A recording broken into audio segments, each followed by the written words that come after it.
की वीडियो में हम क्लास 12 फिजिक्स में वेरी मोस्ट इंपॉर्टेंट सभी टॉपिक देखेंगे। यहाँ पर क्या क्या देखेंगे, यहाँ पर इंपॉर्टेंट लॉ देखेंगे, नहीं इंपॉर्टेंट नियम देखेंगे, इंपॉर्टेंट डेफिनेशन देखेंगे, इंपॉर्टेंट डेरिवेशन देखेंगे, इंपॉर्टेंट न्यूमेरिकल देखेंगे। न्यूमेरिकल हम 3 नंबर वाले देखेंगे, यहाँ पर 5 नंबर वाले देखेंगे। लगभग 35 से 40 नंबर के आपके न्यूमेरिकल आते हैं यहाँ पर।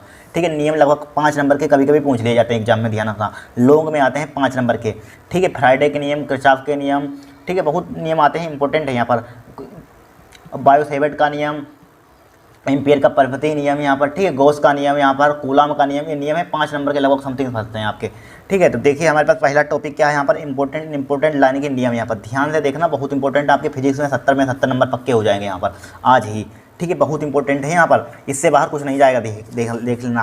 तो देखिए हमारे पास पहला क्वेश्चन है, कूलॉम का विद्युत बल संबंधी नियम लिखिए। कूलॉम का क्या लिखना है हमें, विद्युत बल संबंधी नियम लिखना है यहाँ पर। देखिए हमारे पास पहला नियम क्या समझ लिया आपने, पढ़ा होगा क्लास 11th में। कौन सा पढ़ा हुआ नियम, गुरुत्वाकर्षण का नियम। ठीक है, उसी टाइप से हमारे पास यहाँ पर कूलॉम का नियम है। वो आप नियम गुरुत्वाकर्षण का नियम था, वो आप द्रव्यमानों के बीच लगने वाले पढ़ते थे यहाँ पर। अब ये कूलॉम का नियम हम कहाँ पढ़ेंगे, यहाँ पर आवेशों के बीच लगने वाला है। ठीक है, देखिए पहला क्या है हमारे पास, ध्यान से देखना है, पढ़ा होगा आपने। ठीक है, भाई सेम टू सेम। देखिए किन्हीं दो आवेशों के बीच लगने वाला विद्युत बल। ठीक है, किन्हीं हमेशा आवेश क्या लगेगा, आवेशों के बीच लगने वाला विद्युत बल यहाँ पर। ठीक है, देखिए कूलॉम का नहीं, इसी से समझिए कूलॉम का विद्युत बल। तो ये कूलॉम का नियम कहाँ लगते हैं, आवेशों के बीच, इसलिए लिखा है किन्हीं दो आवेशों के बीच लगने वाला विद्युत बल। ठीक है, आवेशों के बीच लगने वाला विद्युत बल। अब वहाँ आप लिखते हैं किन्हीं दो द्रव्यमानों के बीच लगने वाला विद्युत बल, वहाँ लिखते होंगे आप, लेकिन यहाँ पर कूलॉम का नियम है, बट यहाँ पर आवेशों के बीच लिखेंगे यहाँ पर। ठीक है, आवेशों के गुणनफल के, आवेशों का गुणनफल के अनुक्रमानुपाती तथा उनके बीच की दूरी के वर्ग के व्युत्क्रमानुपाती होता है। उनकी बीच की दूरी के क्या होता है, व्युत्क्रमानुपाती होता है यहाँ पर। ठीक, कुछ नहीं है, बहुत सिंपल। देखिए माना हमारे पास दो आवेश है, Q1 है Q2 है, इनके बीच की दूरी R है, इनके बीच में हमारे पास F लग रहा है यहाँ पर। ठीक है, तो F क्या होगा, F अनुक्रमानुपाती होगा Q1 Q2 के, दोनों आवेशों को गुणनफल के अनुक्रमानुपाती होता है। क्या होता है, विद्युत बल होता है यहाँ पर। और क्या होता है, विद्युत बल दोनों आवेशों को गुणनफल के बीच की, दोनों आवेशों के बीच की दूरी के वर्ग के व्युत्क्रमानुपाती होता है यहाँ पर। क्या होती है, दूरी होती है यहाँ पर, यही लिखा हुआ है। देखिए लिखा हुआ है यहाँ पर, उनके बीच की दूरी, दोनों आवेशों के बीच की दूरी के वर्ग के व्युत्क्रमानुपाती होता है यहाँ पर। ठीक है, उनके दोनों आवेशों के बीच की दूरी के वर्ग के व्युत्क्रमानुपाती होता है यहाँ पर। ठीक है, क्या हमारे पास कूलॉम का नियम है यहाँ पर हमारे। ठीक है, फिर देखिए समीकरण 1 है, समीकरण 2, यहाँ पर समीकरण 1 और 2 को मिला दीजिए। देखिए यहाँ पर VF है, यहाँ पर VF है, तो F क्या हो जाएगा, Q1 Q2 अपन R स्क्वायर हो। जब F समानुपाती का चिन्ह हटा देंगे क्या आ जाएगा, यहाँ पर साइन एक कांस्टेंट ले लेंगे 1/4π, जिसका मान होता है 9 × 10⁹ यहाँ पर। ठीक है, नोट कर लीजिए, बहुत इंपॉर्टेंट, ज़्यादा हमें एक क्वेश्चन पूछा नहीं जाता है। ठीक है, अब नियम आएंगे वो सब हर साल पूछे जाते हैं यहाँ पर। ठीक है, इतना इंपॉर्टेंट है, लेकिन पढ़ लेना एक बार, बाई चांस आ सकता है यहाँ पर। ठीक है, अब देखिए नेक्स्ट देखेंगे हम। देखिए हमारे पास है, बहुत इंपॉर्टेंट है, हर साल आता है, स्थिर विद्युतिकी में। ठीक है, स्थिर विद्युतिकी में गॉस के नियम का उल्लेख कीजिए, या गॉस की प्रमेय लिखिए यहाँ पर। ठीक है, तो क्या होती है, किसी बंद पृष्ठ, क्या है यहाँ पर, किसी बंद पृष्ठ से गुजरने वाला विद्युत फ्लास्क, ठीक है, उस पृष्ठ द्वारा परिबद्ध कुल नेट आवेश मतलब कुल आवेश का 1/ε0 गुना होता है यहाँ पर। ठीक, समझिए, ध्यान देखना, समझ लीजिए। यहाँ पर हमारे पास क्या है, यहाँ पर F यानी कि कुल विद्युत फ्लास्क, यानी कि F फाई E, यहाँ पर फाई विद्युत फ्लास्क कैसे लिखते हैं, रिप्रेजेंट करते हैं, फाई से रिप्रेजेंट करते हैं। ठीक है, अभी पढ़ाएंगे विद्युत फ्लास्क की परिभाषा। फाई से क्या होता है, देखिए किसी बंद पृष्ठ से गुजरने वाला विद्युत फ्लास्क, फाई E बराबर उस पृष्ठ द्वारा परिबद्ध कुल आवेश या नेट आवेश का 1/ε0 गुना होता है। कुल आवेश का 1/ε0 गुना होता है। यही तो गॉस की प्रमेय है यहाँ पर। क्या है, यही गॉस की प्रमेय। इसी से इसको मत याद करना, इसको ध्यान रखना। क्या होता है, यानी कि फाई क्या होता है, फाई होता है किसी बंद पृष्ठ से गुजरने वाला विद्युत फ्लास्क यहाँ पर। ठीक है, क्या होता है फाई, आपसे कोई पूछे फाई क्या होता है, भाई फाई विद्युत फ्लास्क होता है, लेकिन यहाँ पर क्या लिखेंगे, किसी बंद पृष्ठ से गुजरने वाला विद्युत फ्लास्क। यहाँ आप सोचे बंद पृष्ठ क्यों लिख रहे हैं यहाँ पर, क्योंकि हम जानते हैं गॉस की प्रमेय हमेशा बंद पृष्ठ के लिए ली होती है, इसलिए बंद पृष्ठ जरूर लिखते हैं यहाँ पर। ध्यान रखना, यहाँ पर डायरेक्टली विद्युत फ्लास्क मत लिख देना, बंद पृष्ठ लिखना, क्योंकि गॉस के नियम लिख रहे हैं ना, गॉस की प्रमेय लिख रहे हैं यहाँ पर, इसलिए लिखते हैं किसी बंद पृष्ठ से गुजरने वाला विद्युत फ्लास्क, उस पृष्ठ द्वारा परिबद्ध कुल नेट आवेश का 1/ε0 गुना होता है। ये क्या है, किसी बंद पृष्ठ से गुजरने वाला विद्युत फ्लास्क फाई E उस पृष्ठ द्वारा कुल आवेश का 1/ε0 गुना होता है यहाँ पर। बस हो गया काम, इस टाइप से आपको क्या कर देना है, लिख देना है यहाँ पर। ठीक है, अब देखिए तीसरा क्वेश्चन देखेंगे, यहाँ पर नोट कर लीजिए। देखिए ये क्वेश्चन वेरी मोस्ट इंपॉर्टेंट है, लिख लीजिए 2025 इस पर। क्या लिख लीजिए, 2025 लिख लीजिए, किसी ना किसी सेट में छपेगा, बट छपता जरूर है क्वेश्चन, यहाँ पर ध्यान रखना। ठीक है, लॉन्ग में छपता है 5 नंबर का यहाँ पर। ठीक है, किरचॉफ के नियमों को परिपथ चित्र बनाकर समझाइए यहाँ पर, बहुत इंपॉर्टेंट, हर साल आता है यहाँ पर। ठीक है, देखिए यहाँ पर प्रथम नियम कहते हैं, संधि का नियम भी कहते हैं, धारा का नियम भी कहते हैं, अलग से भी 1 नंबर का 2 नंबर का पूछ लिया जाता है, बट ले लॉन्ग में आता है 5 नंबर का यहाँ पर। ठीक है, देखिए हमारे पास क्या है किसी विद्युत परिपथ में किसी संधि पर मिलने वाली समस्त धाराओं का बीजगणितीय योग क्या होता है? शून्य होता है। यहाँ पर क्या होता है? शून्य होता है। क्या होता है? प्रथम नियम क्या होता है? यहाँ पर किसी विद्युत परिपथ में, कोई विद्युत परिपथ होगा, किसी संधि पर मिलने वाली समस्त धाराओं का बीजगणितीय योग शून्य होता है। समस्त धाराओं का योग, समेशन का मतलब क्या होता है? बीजगणितीय योग। बीजगणितीय योग, ये समेशन का मतलब क्या होता है? योग होता है, नहीं जोड़ना। तो समेशन आई बराबर क्या हो जाएगा? 0 हो जाएगा यहाँ पर। ठीक है, तो यहाँ पर देखिए क्या लिखा हुआ है कि यानी किसी विद्युत परिपथ में किसी संधि पर मिलने वाली समस्त धाराओं का बीजगणितीय योग शून्य होता है। तो यहाँ पर मान लीजिए इस टाइप से हमारे पास संधि, यहाँ पर ये धारा निकल रही, संधि यहाँ पर इधर की ओर धारा निकल रही है, इधर की ओर धारा निकल रही है, इधर की ओर धारा आ रही है, इधर की ओर धारा आ रही है, इधर की ओर धारा निकल रही है। मतलब कि I1 धारा हमारे पास संधि की ओर जा रही है और I2 धारा हमारे पास संधि की ओर जा रही है। I1 जा रही है धारा हमारे पास संधि की ओर, I2 जा रही है। कितनी भी बना सकते हैं लाइनें यहाँ पर रेखाएं। ठीक है, I4 संधि से बाहर निकल रही है, I3 संधि से बाहर निकल रही है। ठीक है, I5 संधि से बाहर निकल रही है यहाँ पर। अब देखिए एक बात ध्यान रखना, जो संधि की ओर जाती हैं, जो संधि की ओर जा रही हैं, उसको वो धाराओं को हम क्या लेते हैं? पॉजिटिव लेते हैं, मतलब धनात्मक लेते हैं। जो संधि की ओर धारा जाती हैं उसे धनात्मक लेते हैं, जो संधि से बाहर जाती हैं उन धाराओं को, उन करंट को क्या लेते हैं? ऋणात्मक लेते हैं, निगेटिव लेते हैं। ठीक है, देखिए I1 कहाँ जा रही है? हमारे पास संधि की ओर जा रही है, तो संधि की ओर जा रही है तो क्या लेंगे? प्लस का लेंगे I1। अब देखिए I2 कहाँ जा रहा है? संधि की ओर जा रहा है, तो क्या लेंगे? प्लस का I2 ले लेंगे यहाँ पर। क्या ले लेंगे? प्लस का I2 ले लेंगे यहाँ पर। अब देखिए I3 कहाँ जा रहा है? संधि से बाहर जा रहा है, तो I3 ले लेंगे माइनस का। I4 कहाँ जा रहा है? माइनस के संधि से बाहर जा रहा है, तो माइनस का ले लेंगे। I5 संधि से बाहर जा रहा है, I5 निगेटिव ले लेंगे यहाँ पर। अब बराबर 0, 0 क्यों लिखा? क्योंकि हमारे पास क्या होता है यहाँ पर, देखिए इसी में क्वेश्चन पढ़िए, देखिए किसी विद्युत परिपथ में किसी संधि पर मिलने वाली समस्त धाराओं का बीजगणितीय योग क्या होता है? जो हमारे पास संधि पर मिलने समस्त धाराओं, टोटल जो धारा करंट है वो 0 हो जाता है, 0 होता है। अब देखिए I3 I4 I5 है, उसको उधर भेज दीजिए, 0 को तो क्या पॉजिटिव हो जाएगी। I1 I2 बराबर क्या हो जाएगा? I3 I4 I5 बराबर। ठीक है, तो यहाँ पर क्या है, ये नंबर का क्वेश्चन पूछा जाता है, ध्यान से सुन लीजिए। यह नियम किस पर आधारित होता है? यहाँ पर ये आवेश संरक्षण पर आधारित होता है, ऑब्जेक्टिव में पूछा जाता है। जो यह नियम होता है, यानी कि प्रथम नियम या संधि का नियम अथवा धारा का नियम, ये किस पर आधारित होता है यहाँ पर? ठीक है, आवेश संरक्षण पर आधारित होता है यहाँ पर, आवेश संरक्षण को व्यक्त करता है यहाँ पर। ठीक है, ध्यान रखना, याद कर लेना, बहुत इंपॉर्टेंट है, कुछ है नहीं यहाँ पर। ठीक है, द्वितीय नियम या वोल्टा अथवा पास का नियम यहाँ पर देखिए बहुत इंपॉर्टेंट है। देखिए किसी विद्युत परिपथ में, ठीक है, प्रत्येक बंदपास के विभिन्न खंडों में, क्या विभिन्न खंडों में बहने वाली धाराओं, क्या बहने वाली धाराओं तथा संगत प्रतिरोधों के गुणनफल का बीजगणितीय योग उस पास में लगने वाले विद्युत वाहक बलों के बीजगणितीय योग के बराबर होता है। क्या होता है? बीजगणितीय योग के बराबर होता है। यहाँ पर क्या होता है, यानी हम देखिए ध्यानपूर्वक पढ़िए यहाँ पर, किसी विद्युत परिपथ में प्रत्येक बंदपास के विभिन्न खंडों में बहने वाली धाराओं तथा संगत प्रतिरोधों के गुणनफल के बीजगणितीय योग उस पास में लगने वाले विद्युत वाहक बलों के बीजगणितीय योग के बराबर होता है। यहाँ पर देखिए इसको मत, थ्योरी मत याद करना, इसको याद कर लेना। समेशन आई आर बराबर होता है समेशन ई के। यहाँ पर तो आई क्या होती है, इस कॉन्सेप्ट से, मतलब कि इस स्टेटमेंट से हम क्या बना देंगे, यहाँ पर हम लिखा हुआ है आई आर ये व्यंजक है, यहाँ पर व्यंजक, इस व्यंजक से बना देंगे समेशन आई आर बराबर क्या है, समेशन ई है। यहाँ पर इससे हम इस मतलब नियम बना देंगे। यहाँ पर देखिए इस टाइप से बनाएंगे। आई क्या होती है कि लिखेंगे यहाँ पर, इसे लेकिन ध्यानपूर्वक देखना कि आई क्या होती है, धारा होती है, बहने वाली धारा। तो किसी विद्युत परिपथ में प्रत्येक बंदपास में विभिन्न खंडों में बहने वाली धारा तो उसमें लगे संगत प्रतिरोध का गुणनफल का बीजगणितीय योग। आई क्या होता है, बीजगणितीय योग तथा क्या लिखेंगे, तथा गुणनफल का बीजगणितीय योग तथा, या उस और लिख सकते तथा उस पास में क्या लिखेंगे, तथा उस पास में लगने वाले विद्युत वाहक बलों के बीजगणितीय योग के बराबर होता है। यहाँ पर इसी को द्वितीय नियम या वोल्टा के नियम कहते हैं। यहाँ पर इसी से लिख दिया। देखिए क्या, किसी विद्युत परिपथ में प्रत्येक बंदपास के विभिन्न खंडों में बहने वाली धाराओं तो संगत प्रतिरोधों के गुणनफल का बीजगणितीय योग उस पास में लगने वाले विद्युत वाहक बलों के बीजगणितीय योग के बराबर होता है। अर्थात समेशन आई आर बराबर क्या होता है, समेशन ई के होता है यहाँ पर। ठीक है, कोई कठिन है कुछ नहीं है। अब देखिए, अब इस चित्र को समझिए आप, ठीक है, तभी तो लॉन्ग में 5 नंबर आता है। यहाँ पर देखिए क्या है, हमारे पास एक सर्किट रिले परिपथ ले लिया यहाँ पर। ठीक है, ये हमने क्या लगा लिया, एक विद्युत भागफल E1 लगा दिया, यहाँ पर एक विद्युत भागफल क्या लगा दिया हमने, E2 यहाँ पर मान लीजिए, एक विद्युत भागफल यहाँ पर चाहे मान लीजिए E2 यहाँ पर, E2। ठीक है, विद्युत भागफल क्या लगा दिया हमने, E1 या E2 है यहाँ पर। ठीक है, अब देखिए ध्यानपूर्वक देखना, देखिए क्या है हमारे पास, अब देखिए यहाँ पर सेल है हमारे पास, क्या है, सेल है यहाँ पर, मतलब कि सेल है। देखिए ये सेल क्या है, बड़ी वाली लाइन होती है यहाँ पर, बड़ी वाली लाइन यहाँ पर ये प्लस की होती है, छोटी वाली लाइन क्या होती है, नेगेटिव होती है। बड़ी वाली लाइन क्या होती है, पॉजिटिव होती है, छोटी वाली क्या होती है, नेगेटिव होती है सेल यहाँ पर। ठीक है, देखिए ध्यान पर, धारा हमेशा ध्यान रखना प्लस से माइनस की ओर बहती है। तो I1 है प्लस से बाहर, प्लस से मतलब I1 यहाँ से लिख दिया, I1 यहाँ से हमारे पास क्या है, प्रभावित कर दी मैंने I1। तो जब इस टाइप से जाएगी, इस टाइप से जाएगी, यहाँ पर जाएगी कि नहीं, I1 ये प्लस से शुरू होगी, इस टाइप से I1 चली जाएगी यहाँ पर। अब प्लस से यहाँ पर प्लस का है E2 सेल दूसरा है हमारे पास। अब प्लस से माइनस है, अब प्लस से धारा हमेशा क्या प्लस से माइनस की ओर प्रभावित होती है। तो प्लस से हमने यहाँ पर प्रभावित कर दी, यहाँ से निकल रही है I2 निकल गई यहाँ पर। अब जो दोनों धाराएं आएंगी यहाँ पर, चूंकि I1 क्या इसी सर्किट में, तो यहाँ पर भी I1 लिख दीजिए, चाहे हमेशा प्लस से लिखना है यहाँ पर। I1 चाहे इस टाइप से गई होगी, मान लीजिए इस टाइप से यहाँ पर, ठीक है, इसमें दिखाई नहीं गई यहाँ पर, बट यहाँ इधर आ गई यहाँ पर, इसी टाइप से I2 गई होगी इस टाइप से, इसमें I2 पीछे लिख दिया हमने यहाँ पर डायरेक्टली इसी टाइप से यहाँ पर। अब देखिए जब दोनों धाराएं यहाँ पर इस सर्किट में आएगी, यहाँ पर I1 आएगी इस टाइप से, I1 आएगी इधर जाएगी यहाँ पर I1, फिर दोनों धाराएं इधर आएगी, I2 आएगी इस टाइप से जाएगी धारा, यहाँ पर दोनों जाएंगे, दोनों मिलकर हमारे पास क्या हो जाएंगे, यहाँ पर दोनों जुड़ जाएंगे, तो क्या हो जाएगा I1 प्लस I2 हो जाएगा यहाँ पर, क्या हो जाएगा I1 प्लस I2 हो जाएगा यहाँ पर, ठीक है। प्रतिरोध इसका नाम है R1 R2 R3 यहाँ पर।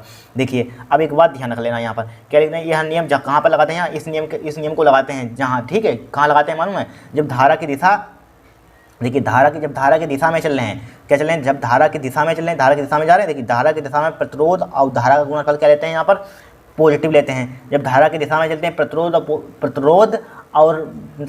धारा का गुणनफल क्या लेते हैं, पॉजिटिव लेते हैं यहाँ पर, ठीक है। जब धारा के विपरीत चलते हैं तो प्रतिरोध और धारा गुणनफल नेगेटिव लेते हैं। बात ध्यान लिख लेना कॉपी में, जब धारा की दिशा में चलते हैं तो प्रतिरोध बहुत काम आएगी यहाँ पर जब न्यूमेरिकल सॉल्व करें। जब धारा की दिशा में चलते हैं प्रतिरोध धारा का गुणनफल क्या लेते हैं, पॉजिटिव लेते हैं। जब धारा के विपरीत चलते हैं तो प्रतिरोध और धारा का गुणनफल नेगेटिव लेते हैं, माइनस का लेते हैं यहाँ पर, ठीक है। तो बंद पास देखिए, बन मान लिया यहाँ पर, बंद पास 2 मान लिया यहाँ पर, तो बंद पास बन के लिए देखिए, बंद पास बन के लिए देखिए I1 R1 हो जाएगा, धारा की दिशा में चलने, बंद पास कौन सा बन है यहाँ पर, चल नाम इसका दे दीजिए, नाम हमने दिया नहीं यहाँ पर, ये बंद पास बन है यहाँ से यहाँ तक पूरा, और नीचे वाला क्या है, बंद पास 2 है यहाँ से यहाँ तक, तो बंद पास बन के लिए तो क्या हो जाएगा I1 R1 हो जाएगा, I1 R1। इसमें आइए, इस बंद पास में देखिए हम उधर जा रहे हैं बट धारा इधर आ रही है, हम उधर जा रहे हैं धारा इधर आ रही है, तो क्या हो जाएगा I2 R2, क्यों नेगेटिव हो जाएगा, क्योंकि धारा के विपरीत जा रहे हैं। अगर धारा इस टाइप से जाती तो हमारा पॉजिटिव ले लेते, बट यहाँ पर नेगेटिव यहाँ पर। अब देखिए, अब विद्युत भागफल आपको कन्फ्यूजन होगा, विद्युत भागफल कैसे निकालेंगे यहाँ पर, किस टाइप से E1 माइनस E2 कैसे आएगा यहाँ पर, इसको समझिए। देखिए अब देखिए, इससे E1 माइनस E2 मतलब कि विद्युत भागफल E1 माइनस E2 कैसे है, देखिए समझिए।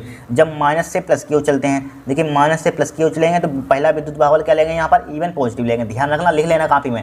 जब माइनस से प्लस की ओर चलते हैं तो विद्युत भागफल क्या लेते हैं, E1 क्या लेते हैं, पॉजिटिव लेते हैं, धनात्मक लेते हैं। अब जब हम प्लस से उल्टा कर देते हैं, जब प्लस से माइनस की ओर चलते हैं, पहले माइनस से प्लस की ओर चलते हैं विद्युत भागफल पॉजिटिव लेते हैं, जब प्लस से उल्टा कर दिए प्लस से माइनस के चलते हैं नेगेटिव हो जाएगा बस, ठीक है। देखिए माइनस से प्लस की ओर चल रहे हैं तो विद्युत भागफल E1 क्या लेंगे, पॉजिटिव लेंगे। जब प्लस से इधर की ओर जा रहे हैं, प्लस से माइनस की ओर जा रहे हैं तो क्या लेंगे, विद्युत भागफल नेगेटिव लेंगे, बस हो गया काम। इसी टाइप से बंद पास 2 के लिए लिख लीजिए यहाँ पर, बंद पास 2 के लिए इधर से शुरू करिए यहाँ पर, देखिए बंद पद 2 यहाँ से शुरू कर दीजिए, तो I2 R2 हो जाएगा। फिर इधर आइए यहाँ पर, देखिए आपकी धारा की दिशा में चल रही है, इस बार क्या चल रहे हैं, धारा की दिशा में चल रहे हैं यहाँ पर, तो क्या हो जाएगा I2 plus I1 plus I2 into R3 हो जाएगा, बराबर क्या हो जाएगा यहाँ पर, एक ही विद्युत भागफल, क्योंकि माइनस से प्लस की ओर चल रहे हैं तो एक ही है, E2 है, बस लिख दिया, इतना ही लिख दीजिए यहाँ पर। ये नियम 1 नंबर का, और ऑब्जेक्टिव में यह नियम किसको, ऊर्जा संरक्षण को व्यक्त करता है। पहला नियम किसको, आवेश संरक्षण को व्यक्त करता है, दूसरा नियम ऊर्जा संरक्षण को व्यक्त करता है, लिख लेना यहाँ पर, ठीक है। ये द्वितीय नियम 5 नंबर का पूछा जाता है, रट लेना कतई रट लेना कतई, अभी कतई कन्फ्यूजन मत होना, इसको याद कर लेना आप।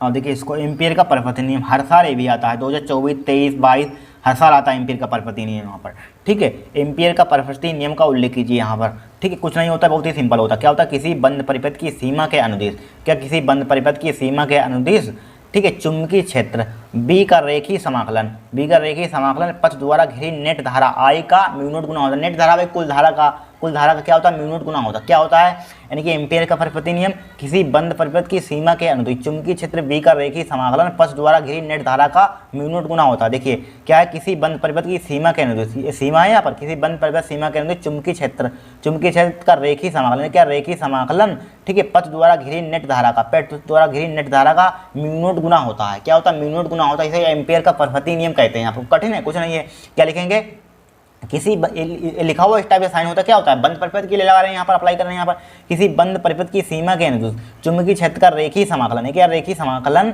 चुंबकीय क्षेत्र का रेखीय समाकलन। यहाँ पर इसमें कहीं लिमिट लगी हुई नहीं, इसलिए देखिए रेखीय समाकलन लिख दिया यहाँ पर, रेखीय समाकलन, ठीक है, पथ द्वारा घिरी नेट धारा का म्यू नॉट गुना होता है, यही को कहते हैं एम्पियर का परिपत्र नियम कहते हैं। यहाँ पर कठिन है, यहाँ पर बताइए, कुछ नहीं है, बस पढ़ लेना। फिर देखिए वेरी मोस्ट इंपॉर्टेंट, सब इंपॉर्टेंट एक से एक, इन्हीं में से नियम आपके टकराएंगे पेपर में डायरेक्टली यहाँ पर, ठीक है। पेपर देना बाद में बात करना है यहाँ पर, ठीक है। देखिए विद्युत चुंबकीय प्रेरण संबंधी फ्राइडे के नियम लिखिए यहाँ पर। देखिए प्रथम नियम क्या होता है, जब किसी विद्युत परिपथ से बद्ध चुंबकीय फ्लास्क में परिवर्तन होता है, क्या होता है, जब किसी विद्युत परिपथ से बद्ध चुंबकीय फ्लास्क में परिवर्तन होता है तो परिपथ में एक प्रेरित विद्युत भागफल उत्पन्न हो जाता है, जिसका परिमाण चुंबकीय फ्लास्क, यहाँ तक लिखिए, फिर आगे थोड़ा सा आगे है यहाँ पर, क्या होता है, जब किसी विद्युत परिपथ से बद्ध चुंबकीय फ्लास्क में परिवर्तन होता है तो परिपथ में एक प्रेरित विद्युत भागफल उत्पन्न हो जाता है। एक बात ध्यान रखना, जब भी हमारे पास बद्ध चुंबकीय फ्लास्क में परिवर्तन होता है, ध्यान रखना परिपथ में, रट लेना एक बात, ऑब्जेक्टिव में पूछा, जब किसी विद्युत परिपथ में बद्ध चुंबकीय फ्लास्क में परिवर्तन, तो हमेशा ध्यान रखना एक परिपथ में एक प्रेरित विद्युत भागफल उत्पन्न हो जाता है, ठीक है। क्या हो जाता है, एक प्रेरित विद्युत भागफल उत्पन्न हो जाता है जिसका परिमाण चुंबकीय जिसका परिमाण चुंबकीय फ्लास्क के परिवर्तन की ऋणात्मक दर के बराबर होता है। क्या होता है? ऋणात्मक दर के बराबर होता है। इसे न्यूमैन का नियम भी कहते हैं। इसे क्या कहते हैं? न्यूमैन का नियम भी कहते हैं। ध्यान रखना, रट लेना कहते हैं यहाँ पर, ठीक है। इसे क्या कहते हैं? न्यूमैन का नियम भी कहते हैं। फिर द्वितीय नियम देखिए यहाँ पर। द्वितीय नियम क्या होता है? किसी परिपथ में प्रेरित विद्युत वाहक बल अथवा प्रेरित धारा की दिशा सदैव ऐसी होती है कि यह उस कारण का क्या करती है? विरोध करती है, जिससे वह स्वयं उत्पन्न होती है। क्या होती है? जिससे वह स्वयं उत्पन्न होती है। इसे लेंज का नियम भी कहते हैं। इसे क्या कहते हैं? लेंज का नियम भी कहते हैं। यहाँ पर क्या होता है? किसी परिपथ में प्रेरित विद्युत वाहक बल अथवा प्रेरित धारा की दिशा सदैव ऐसी होती है कि यह उस कारण का क्या करती है? विरोध करती है, जिससे वह स्वयं उत्पन्न होती है, ठीक है। इसे लेंज का नियम भी कहते हैं। इसे क्या कहते हैं? लेंज का नियम भी कहते हैं। यहाँ पर बहुत इंपॉर्टेंट पढ़ लेना यहाँ पर, ठीक है। इनमें से कौन सा नियम, हमने कितने नियम आपको करवाए यहाँ पर मालूम है? कितने नियम आपको कराया हमने? एक कराया हमने, मतलब कि एक पहला नियम कराया हमने कूलॉम का नियम। दूसरा हमने नियम कराया यहाँ पर, दूसरा नियम कौन सा कराया? गॉस का नियम। तीसरा नियम कौन सा कराया हमने? तीसरा नियम कराया हमने किरचॉफ का नियम, ठीक है। चौथा नियम कौन सा कराया हमने? चौथा नियम कराया फ्राइडे का नियम, ठीक है। फ्राइडे का नियम कराया। पांचवा नियम कौन सा कराया हमने? एम्पियर का परिपथीय नियम है यहाँ पर। ये 5 नियम है, इनमें 5 नंबर का क्वेश्चन पूछा जाता है। ध्यान रखना, लांग में सबसे ज़्यादा कौन सा आता है हमारे पास? फ्राइडे का नियम और किरचॉफ का नियम लांग में पूछे जाते हैं यहाँ पर, ठीक है। नोट कर लीजिए। नेक्स्ट देखेंगे, हो गए, हटाइए इसको। अब क्या देखेंगे? महत्वपूर्ण डेफिनेशन, महत्वपूर्ण परिभाषा है यहाँ पर, बहुत इंपॉर्टेंट। देखिए, विद्युत फ्लास्क की परिभाषा, मात्रा तथा विमा लिखिए। यहाँ पर क्या है? विद्युत फ्लास्क की परिभाषा तथा मात्रा तथा विमा लिखिए। देखिए क्या होती है? विद्युत क्षेत्र में स्थित, क्या विद्युत क्षेत्र में स्थित किसी काल्पनिक पृष्ठ के अभिलंबत दिशा में गुजरने वाली कुल विद्युत बल रेखाओं की संख्या को उस पृष्ठ से बद्ध चुंबकीय फ्लास्क कहते हैं। यहाँ पर क्या कहते हैं? बद्ध चुंबकीय फ्लास्क कहते हैं। इसे फाई इसे प्रदर्शित करते हैं, रिप्रेजेंट करते हैं। देखिए कुछ नहीं यहाँ पर क्या होता है? विद्युत फ्लास्क बहुत सिंपल होता है। ध्यान रखना, विद्युत क्षेत्र में स्थित किसी काल्पनिक, ध्यान काल्पनिक जरूर लिखना, किसी काल्पनिक पृष्ठ के अभिलंबत जो हमारे पास डायरेक्शन में जो रेखाएं गुजरेंगी, यहाँ पर गुजरने वाली कुल विद्युत बल रेखाएं, उनकी जो संख्या होती है उसी को विद्युत फ्लास्क कहते हैं। सिंपल भाषा में ध्यान रखना, क्या होती है? विद्युत क्षेत्र में स्थित किसी, ध्यान रखना, किसी काल्पनिक पृष्ठ के अभिलंबत दिशा में, ठीक है, अभिलंबत डायरेक्शन में गुजरने वाली जो कुल विद्युत बल रेखाओं की संख्या होती है उसी को कहते हैं विद्युत फ्लास्क कहते हैं। सिंपल भाषा समझिए यहाँ पर, ठीक है। क्या होती है? विद्युत क्षेत्र में स्थित किसी काल्पनिक पृष्ठ के अभिलंबत दिशा में गुजरने वाले कुल विद्युत बल रेखाओं की संख्या को उस पृष्ठ से बद्ध विद्युत फ्लास्क कहते हैं। इसे फाई से प्रदर्शित करते हैं। यहाँ पर कैसे प्रदर्शित करते हैं? फाई से, ठीक है। इस फाई बराबर क्या होता है? E vector dot A vector यहाँ पर होता है। जहाँ डॉट हटाएंगे ये cos थीटा, ये सब पढ़ा होगा आपने क्लास 11 में फिजिक्स। मात्रा क्या होता है? देखिए मात्रा क्या होता है यहाँ पर? न्यूटन मीटर स्क्वायर प्रति कूलम। कहाँ से आया? निकाल लेना, यहाँ पर निकाल कर दिखा दें कहाँ से आया नहीं मात्रक। देखिए विद्युत क्षेत्र की मात्रा, विद्युत क्षेत्र की तीव्रता का मात्रा क्या होता है? यहाँ से देखिए, यहाँ पर देखिए न्यूटन प्रति कूलम होता है, न्यूटन प्रति कूलम। और क्षेत्रफल का मात्रा क्या होता है? मीटर स्क्वायर होता है। तो इसी को लिख सकते हैं न्यूटन मीटर स्क्वायर, ठीक है, प्रति कूलम। यहाँ से आया मात्रा। यहाँ पर विद्युत क्षेत्र की तीव्रता का मात्रा क्या होता है? न्यूटन प्रति कूलम होता है, वोल्ट प्रति मीटर भी होता है। और क्षेत्रफल का मात्रा क्या होता है? एरिया का मात्रा क्या होता है? मीटर स्क्वायर होता है। तो न्यूटन मीटर स्क्वायर प्रति कूलम यहाँ पर, ठीक है, हो गया। अब देखिए नेक्स्ट क्वेश्चन देखेंगे हम। देखिए दूसरा क्वेश्चन है, किसी संधारित्र की धारिता की परिभाषा व मात्रक लिखिए। क्या है? किसी संधारित्र की धारिता की परिभाषा व मात्रक लिखिए। यहाँ पर देखिए क्या होता है? देखिए संधारित्र की एक प्लेट को दिए गए आवेश तथा दोनों प्लेटों के बीच उत्पन्न विभवांतर के अनुपात को संधारित्र की धारिता कहते हैं। क्या होती है? संधारित्र की एक प्लेट को दिए गए आवेश, दोनों प्लेटों के बीच उत्पन्न विभवांतर के अनुपात को क्या कहते हैं? संधारित्र की धारिता कहते हैं। यहाँ पर क्या कहते हैं? संधारित्र की धारिता कहते हैं। क्या होती है संधारित्र की धारिता? संधारित्र की एक प्लेट को, जब एक प्लेट को हम आवेश देते हैं यहाँ पर, और दोनों प्लेट के बीच जो उत्पन्न जो विभवांतर होता है उसका अनुपात को क्या कहते हैं? संधारित्र की धारिता कहते हैं यहाँ पर, ठीक, कैपेसिटर जैसे बोलते हैं इंग्लिश में, ठीक है। फिर देखिए यहाँ पर परावैद्युत के ध्रुवण से क्या अभिप्राय है? यहाँ पर बहुत इंपॉर्टेंट है, यहाँ पर ध्यान रखना, बहुत बार क्वेश्चन पूछा गया यहाँ पर, 2019 में भी आया था। देखिए क्या होता है? बाह्य विद्युत क्षेत्र की उपस्थिति के कारण, क्या बाह्य विद्युत क्षेत्र की उपस्थिति के कारण परावैद्युत में धन व ऋण आवेशों के आपेक्षिक विस्थापन होने की घटना को परावैद्युत का ध्रुवण कहते हैं। क्या कहते हैं? परावैद्युत का ध्रुवण कहते हैं। क्या होता है परावैद्युत का ध्रुवण? बाह्य विद्युत क्षेत्र की उपस्थिति के कारण परावैद्युत में धन व ऋण आवेश के आपेक्षिक विस्थापन होने की घटना को कहते हैं परावैद्युत का ध्रुवण कहते हैं। क्या कहते हैं? परावैद्युत का ध्रुवण कहते हैं यहाँ पर, ठीक है। क्या कहते हैं? परावैद्युत का ध्रुवण कहते हैं यहाँ पर, ठीक है। क्या होता है? बाह्य विद्युत क्षेत्र की उपस्थिति के कारण परावैद्युत में धन व ऋण आवेशों के आपेक्षिक विस्थापन होने की घटना को परावैद्युत का ध्रुवण कहते हैं, ठीक है। नेक्स्ट देखिए क्वेश्चन, देखिए बहुत इंपॉर्टेंट है, 100% हर साल आता है, लिख लीजिए यहाँ पर।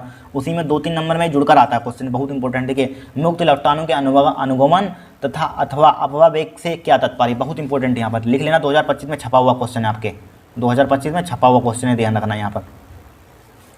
देखिए इलेक्ट्रॉनों को प्राप्त व सूक्ष्म नियत वेग, ठीक है, इलेक्ट्रॉनों को प्राप्त व सूक्ष्म नियत वेग, जो इलेक्ट्रॉनों को तार की लंबाई के अनुदित, ठीक है, तार की लंबाई के अनुदित उच्च विभव वाले श्रेय की ओर गति के लिए, ठीक है, उच्च विभव वाले श्रेय की ओर गति के लिए प्रेरित करता है, अनुगमन वेग कहलाता है। इसे BD से प्रदर्शित करते हैं यहाँ पर, इसे किसे प्रदर्शित करते हैं, BD से प्रदर्शित करते हैं यहाँ पर, ठीक है। क्या होता है, इलेक्ट्रॉनों को प्राप्त वह सूक्ष्म नियत वेग, जो इलेक्ट्रॉनों को नियत कांस्टेंट वेग हमें वेलोसिटी प्राप्त होती है यहाँ पर, ठीक है, जो इलेक्ट्रॉनों को तार की लंबाई के अनुदित, ध्यान रखना, अनुदित उच्च विभव वाले, ठीक है, हाई वोल्टेज वाले यहाँ पर उच्च विभव वाले श्रेय की ओर क्या करते हैं, गति के लिए क्या करता है, प्रेरित करता है, ठीक है, अनुगमन वेग कहलाता है। इसे BD से प्रदर्शित करते हैं, यहाँ पर लिख लेना, ठीक। फिर देखिए बहुत इंपॉर्टेंट है, किसी पदार्थ की विशिष्ट प्रतिरोध से आप क्या समझते हैं, बहुत इंपॉर्टेंट, ठीक है। देखिए क्या होता है, किसी धारावाही चालक में विद्युत क्षेत्र की तीव्रता, यहाँ पर, ठीक, किसी धारावाही चालक में विद्युत क्षेत्र की तीव्रता ई धारा घनत्व J का अनुपात विशिष्ट प्रतिरोध कहलाता है। क्या कहलाता है, विशिष्ट प्रतिरोध कहलाता है, ठीक। क्या होता है, किसी धारावाही चालक में विद्युत क्षेत्र की तीव्रता ई धारा घनत्व J का अनुपात विशिष्ट प्रतिरोध कहलाता है। इसे रो से प्रदर्शित करते हैं, यहाँ पर क्या होता है, E × J, किसी चालक विद्युत क्षेत्र की तीव्रता धारा घनत्व के अनुपात को विशिष्ट प्रतिरोध कहते हैं। सिंपल भाषा में मात्रक क्या होता है, ओम मीटर होता है यहाँ पर, ठीक है। क्या होता है, मात्रक ओम मीटर होता है, लिख लीजिए। फिर देखिए लॉरेंज बल, very very most important, Lorentz बल क्या है, इसके लिए व्यंजक लिखिए। देखिए यदि आवेशित कण ऐसे क्षेत्र में है जहां विद्युत क्षेत्र तथा चुंबकीय क्षेत्र दोनों उपस्थित हैं, क्या, यदि आवेशित कण ऐसे क्षेत्र में है जहां विद्युत क्षेत्र तथा चुंबकीय क्षेत्र दोनों उपस्थित हैं, ठीक है, तब कण पर कार्यरत परिणामी बल को लॉरेंज बल कहते हैं। यहाँ पर क्या कहते हैं, लॉरेंज बल कहते हैं। क्या होता है, यदि आवेशित कण ऐसे क्षेत्र में है जहां विद्युत क्षेत्र तथा चुंबकीय क्षेत्र दोनों उपस्थित हों, तब कण पर कार्यरत परिणामी बल को लॉरेंज बल कहते हैं। ये फॉर्मूला क्या होता है, Q E vector plus B vector cross B vector, ध्यान रखना, यहाँ पर न्यूमेरिकल सॉल्व कराएंगे यहाँ पर, ठीक है, पेपर में जो 2022 में आया था, अनथर्ड में कराया था हमने, फिर कराएंगे यहाँ पर, ठीक है, इंपॉर्टेंट अनथर्ड के न्यूमेरिकल यहाँ पर, इनको सबको याद कर लेना। फिर देखिए ये वेरी वेरी मोस्ट इंपॉर्टेंट, हर साल आती है डेफिनेशन ये, ठीक है। 1 एम्पीयर की परिभाषा दीजिए, दो समांतर धारावाही चालकों के बीच लगने वाले बल के आधार पर, जब इस सूत्र का निगमन करते हैं, दो समांतर धारावाही चालकों के बीच लगने वाले बल का सूत्र ज्ञात कीजिए, उसी के आधार पर 1 एम्पीयर की परिभाषा हर साल आती है यहाँ पर, ठीक है। देखिए क्या होती है, 1 एम्पीयर वह विद्युत धारा है, ठीक है, जो कि निर्वात में परस्पर 1 मीटर की दूरी पर, ठीक है, निर्वात अथवा वायु में लिख सकते हैं यहाँ पर, वायु में या निर्वात में परस्पर 1 मीटर की दूरी पर स्थित दो सीधे लंबे व समांतर चालक तारों में प्रवाहित होने पर प्रत्येक तार की प्रति लंबाई पर 2 × 10⁻⁻⁷ न्यूटन का बल उत्पन्न करती है। यहाँ पर क्या होती है, 1 एम्पीयर वह विद्युत धारा है, ध्यान से ये पढ़ लीजिए, ठीक है, 1 एम्पीयर वह विद्युत धारा है जो कि निर्वात में परस्पर 1 मीटर की दूरी पर स्थित दो सीधे ध्यान रखना, 1 मीटर, दो तार होंगे यहाँ पर, 1 मीटर दूरी पर रखे होंगे यहाँ पर, दूरी पर स्थित दो सीधे लंबे, ठीक है, लंबे समांतर यहाँ पर समांतर चालक तारों में प्रवाहित होने पर प्रत्येक तार की प्रति लंबाई पर 2 × 10⁻⁷ न्यूटन का बल उत्पन्न करती है यहाँ पर, ठीक है, क्या करती है, बल उत्पन्न करती है, इसी को कहते हैं 1 एम्पीयर की परिभाषा है यहाँ पर। फिर देखिए हमारे पास अनून्य प्रेरण गुणांक अथवा अनून्य प्रेरकत्व की परिभाषा मात्रक पर बीमा लिखी है यहाँ पर। देखिए क्या होती है, दो कुंडलियों का अनून्य प्रेरकत्व, ठीक है, द्वितीय कुंडली में उत्पन्न उस प्रेरित विद्युत वाहक बल के बराबर होगा यदि प्राथमिक कुंडली में धारा परिवर्तन की दर क्या हो, एकांक हो। यहाँ पर क्या हो, एकांक हो। क्या होता है, दो कुंडलियों का अनून्य प्रेरकत्व द्वितीय कुंडली में उत्पन्न उस प्रेरित विद्युत वाहक बल के बराबर होगा, ठीक है, बराबर होगा, क्या होगा, बराबर यदि प्राथमिक कुंडली में धारा परिवर्तन की दर क्या हो, एकांक। हमने बताया दो कुंडली का अनून्य प्रेरकत्व द्वितीय कुंडली में उत्पन्न उस प्रेरित विद्युत वाहक बल के बराबर होगा यदि प्राथमिक कुंडली में धारा परिवर्तन की दर क्या हो, एकांक हो। बीमा क्या होती है, ml² T⁻⁻2 1⁻²। यहाँ पर मात्र क्या होता है, हेनरी होता है। 2024 में बीमा पूछी गई, जब अनथर्ड करेंगे तो दिखाएंगे यहाँ पर, ठीक है, मात्र क्या होता है, हेनरी होता है यहाँ पर, नोट कर लीजिए। अब हम क्या देखेंगे यहाँ पर, इंपॉर्टेंट डेरिवेशन, इन परिभाषा ज़्यादा नहीं पूछी जाती, ध्यान रखना, डेफिनेशन बहुत कम ही पूछे जाते हैं, सबसे ज़्यादा डेरिवेशन और न्यूमेरिकल आते हैं, इन पर फोकस करना सबसे ज़्यादा, ठीक है। देखिए हम नेक्स्ट अब देखेंगे, क्या देखेंगे हम, वेरी मोस्ट इंपॉर्टेंट डेरिवेशन है, क्या है, very very most important derivation. ध्यान रखना, कब से आ रहा है मालूम है, 2019 से आ रहा है, 2019 में आया था, ध्यान रखना, रट लेना। 20 में भी पूछा गया था डेरिवेशन, या 20 में, 21 में तो पेपर नहीं होते, 22 में भी पूछा गया था, 23 में भी पूछा गया यहाँ पर, और 24 में भी पूछा गया था। देख लेना, एक एक सेट उठाकर आपको 7 सेट बनते हैं, किसी न किसी सेट में ये डेरिवेशन आपको मिलेगा जरूर यहाँ पर, ठीक है। देख लीजिए, हर साल आता है यहाँ पर। देखिए 1 2 3 4 5 बार तो लगातार आ रहा है, क्या पता 2025 में आपके ही सेट में छप जाए, कोई देख थोड़ी ना आया है, ठीक है, आएगा जरूर, बट यहाँ पर रट लेना पता है यहाँ पर, ठीक है। क्या है, किसी विद्युत द्विध्रुव के कारण अच्छी स्थिति में किसी बिंदु पर विद्युत क्षेत्र की तीव्रता का व्यंजक प्राप्त कीजिए। क्या, विद्युत क्षेत्र की तीव्रता का व्यंजक प्राप्त कीजिए, कुछ नहीं, बहुत ही सिंपल डेरिवेशन होता है यहाँ पर। क्या होता है, बहुत ही सिंपल होता है, ध्यान पर वो देखना, कभी भूलेंगे नहीं एग्जाम तक आप। देखिए सबसे पहले यहाँ पर क्या है, क्या क्वेश्चन देखिए यहाँ पर, चित्र अपने आप से मत बनाना, क्वेश्चन जो क्वेश्चन होता है उसी से चित्र बन जाता है।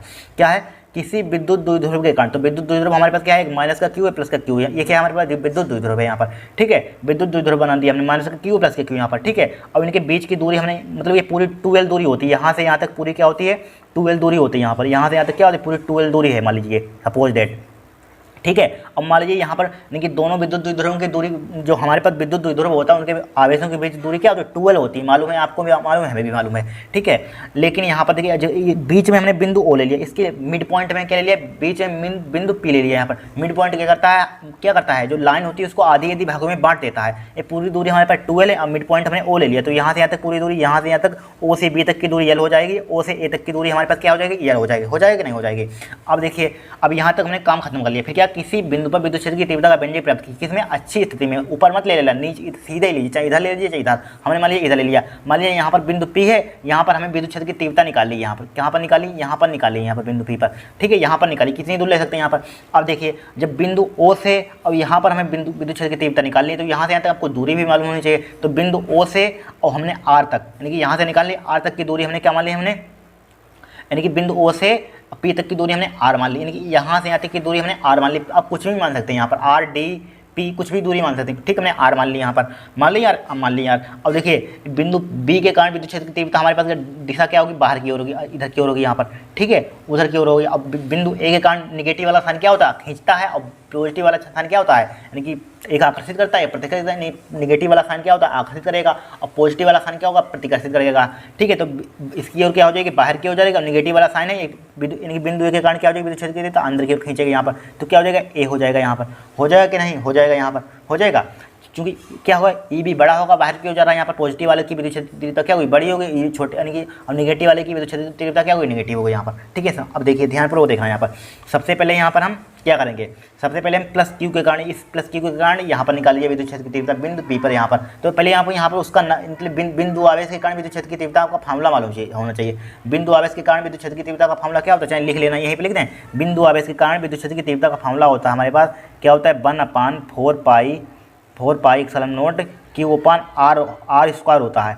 क्या होता है, क्यू अपान आर स्क्वायर होता है, ध्यान रखना यहाँ पर। ठीक है, बिंदु आवेश के कारण विद्युत क्षेत्र की तीव्रता का फार्मूला क्या होता है, 1/4 pi epsilon naught Q upon R होता है। पहले से के भी होता है, बट यहाँ पर जब निर्वात अथवा वायु के लिए लेते हैं तो 1 हो जाता है यहाँ पर के। ठीक है, जहाँ आप भी के लेना बाद में 1 हो ही जाता है, चल ले लीजिए चाहे मत लीजिए, कोई उससे फर्क नहीं पड़ता डेरिवेशन पर। ठीक है, तो सबसे पहले हम लिखेंगे प्लस क्यू के कारण बिंदु पी पर विद्युत क्षेत्र की तीव्रता। क्या लिखेंगे, प्लस क्यू के कारण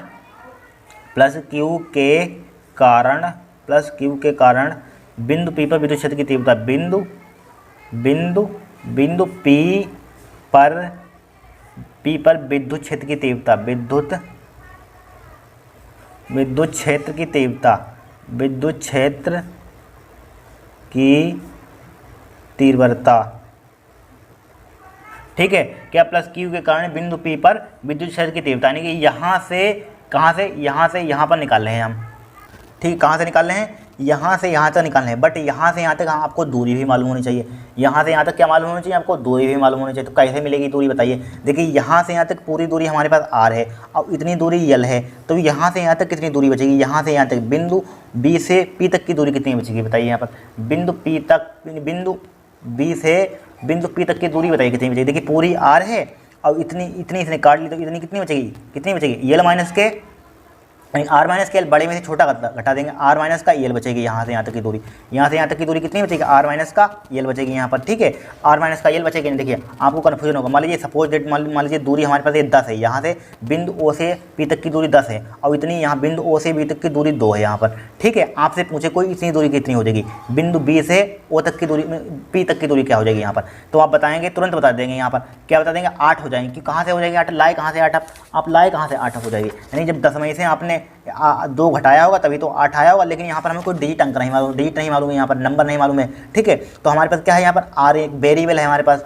ठीक है, आर है और एल है यहाँ पर। ठीक है, तो आर में से एल घटा देंगे तो इतनी दूरी यहाँ से यहाँ तक की दूरी बच जाएगी। तो यही हमें निकालनी है, चूँकि आर होता है यहाँ पर, क्यू अपन आर होता है। ठीक है, जहाँ तक निकाल रहे हैं यहाँ पर विद्युत क्षेत्र की तीव्रता उतनी दूरी मालूम है। चूँकि बिंदु बी से पी पर निकालें तो यहाँ वहाँ तक की आपको दूरी मालूम होनी चाहिए। तो यहाँ पर बिंदु बी से पी तक की दूरी क्या हो जाएगी, हमारे पास आर माइनस का एल हो जाएगी यहाँ पर। तो यहाँ पर लिखेंगे ई बराबर लिखेंगे, क्या लिखेंगे यहाँ पर, 1/4 पाई एप्सिलॉन नॉट के हो जाएगा यहाँ पर। ठीक है, क्यू अपान आर का मान क्या हो जाएगी, यहाँ से यहाँ तक की दूरी आर माइनस का यल हो जाएगी यहाँ पर। हो जाएगी कि नहीं हो जाएगी, आर माइनस का यल हो जाएगी। इस पर स्क्वायर लगा हुआ है, स्क्वायर भी लगा दी, इसको डाल दिए समीकरण 1। इसी टाइप से, इसी मेथड से माइनस का क्यू के कारण प्लस क्यू के कारण बिंदु पी पर विद्युत क्षेत्र की तीव्रता निकाल लीजिए यहाँ पर। तो लिखेंगे माइनस क्यू के कारण बिंदु पी पर विद्युत क्षेत्र की तीव्रता, माइनस क्यू के कारण माइनस क्यू के कारण बिंदु P पर विद्युत क्षेत्र की तीव्रता, बिंदु P पर विद्युत क्षेत्र की तीव्रता, विद्युत क्षेत्र की तीव्रता, ठीक है। माइनस क्यू के कारण बिंदु P पर विद्युत क्षेत्र की तीव्रता क्या हो जाएगा भाई, चाहे इसको E1 ये दे दीजिए, चाहे नाम क्या ना इसका नाम चाहे कुछ दे दीजिए यहाँ पर, क्योंकि माइनस क्यू के प्लस क्यू के कारण बिंदु P पर विद्युत क्षेत्र की तीव्रता निकाल लेते हैं यहाँ पर, क्योंकि बिंदु B है यहाँ पर, बी ले लीजिए पहचान के लिए यहाँ पर, ठीक है। और माइनस क्यू के यहाँ पर बिंदु A है तो ये लिख लेंगे यहाँ पर, क्या लिख लेंगे, E लिख लेंगे यहाँ पर, लिख लिया E लिख लिया, क्या हो जाएगा 1/4 पाई एप्सिलॉन नॉट, ठीक है, के ले लेंगे यहाँ पर। अब यहाँ से यहाँ तक की आपको दूरी मालूम, माइनस क्यू से यहाँ पर निकले तो यहाँ से यहाँ तक पूरी दूरी क्या हो जाएगी, यहाँ से यहाँ तक, देखिए यहाँ से यहाँ तक आर है, अब इतनी यल है तो यहाँ से यहाँ तक पूरी जुड़ जाएगी, यल प्लस आर हो जाएगी, आर प्लस आर या आर प्लस यल कुछ भी लिख लिया, तो यल प्लस आर या आर प्लस एल कुछ भी लिख लिया, हो जाएगी नहीं यहाँ पर आर प्लस एल का क्या हो जाएगा, होल स्क्वायर हो जाएगा। देखिए यहाँ से यहाँ तक निकाले, यहाँ से यहाँ तक डायरेक्टली तो पूरी दूरी हो जाएगी आर, यहाँ से यहाँ तक आर, और यहाँ पर और ये से ओ तक की दूरी क्या है यल है, तो पूरी दूरी क्या हो जाएगी, यल प्लस आर हो जाएगी, यहाँ पर क्या हो जाएगी, यल प्लस आर हो जाएगी यहाँ पर। इसको डाल दीजिए समीकरण 2, डाल दिया समीकरण 2, डाल दिया समीकरण 2, ठीक है। अब निकालिए परिणामी विद्युत क्षेत्र की तीव्रता, यहाँ पर परिणामी विद्युत क्षेत्र की तीव्रता क्या हो जाएगी, यहाँ पर हमने बताया था ईवी का मान बड़ा होगा ई से पहले बताया था यहाँ पर, तो यहाँ पर क्या हो जाएगा, ये सिंपल बात है, माइनस क्यू से प्लस वाला बड़ा होता है, तो प्लस के कारण विद्युत क्षेत्र की तीव्रता क्या ईवी बाहर की ओर है यहाँ पर, तो क्या हो जाएगा ईबी वहीं से घटा दीजिए, ईबी माइनस का क्या हो जाएगा ई ए हो जाएगा यहाँ पर, ठीक है। क्यों हो जाएगा, क्यों हो जाएगा, क्योंकि हमारे पास क्या है, क्योंकि हमारे पास E B is greater than है ई ए से ई बी का मान क्या है, बड़ा है, इसलिए हमने लिख दिया यहाँ पर, ठीक है। अब देखिए ई बराबर ई बी का मान कितना दिया यहाँ पर, ई बी का मान देखिए यहाँ पर ई बी का मान ये निकाला हमने 1/4 पाई एप्सिलॉन नॉट के Q upon R minus L का होल स्क्वायर, ठीक है, 1/4 पाई एप्सिलॉन नॉट, ठीक है, क्यू अपान आर माइनस का एल का होल स्क्वायर, ठीक है, माइनस का साइन लगाइए, फिर क्या है 1/4 pi epsilon naught Q upon R plus L का होल स्क्वायर यहाँ पर, ठीक है, आर प्लस एल का होल स्क्वायर हो जाएगा यहाँ पर, हो गया आर प्लस एल का होल स्क्वायर हो गया।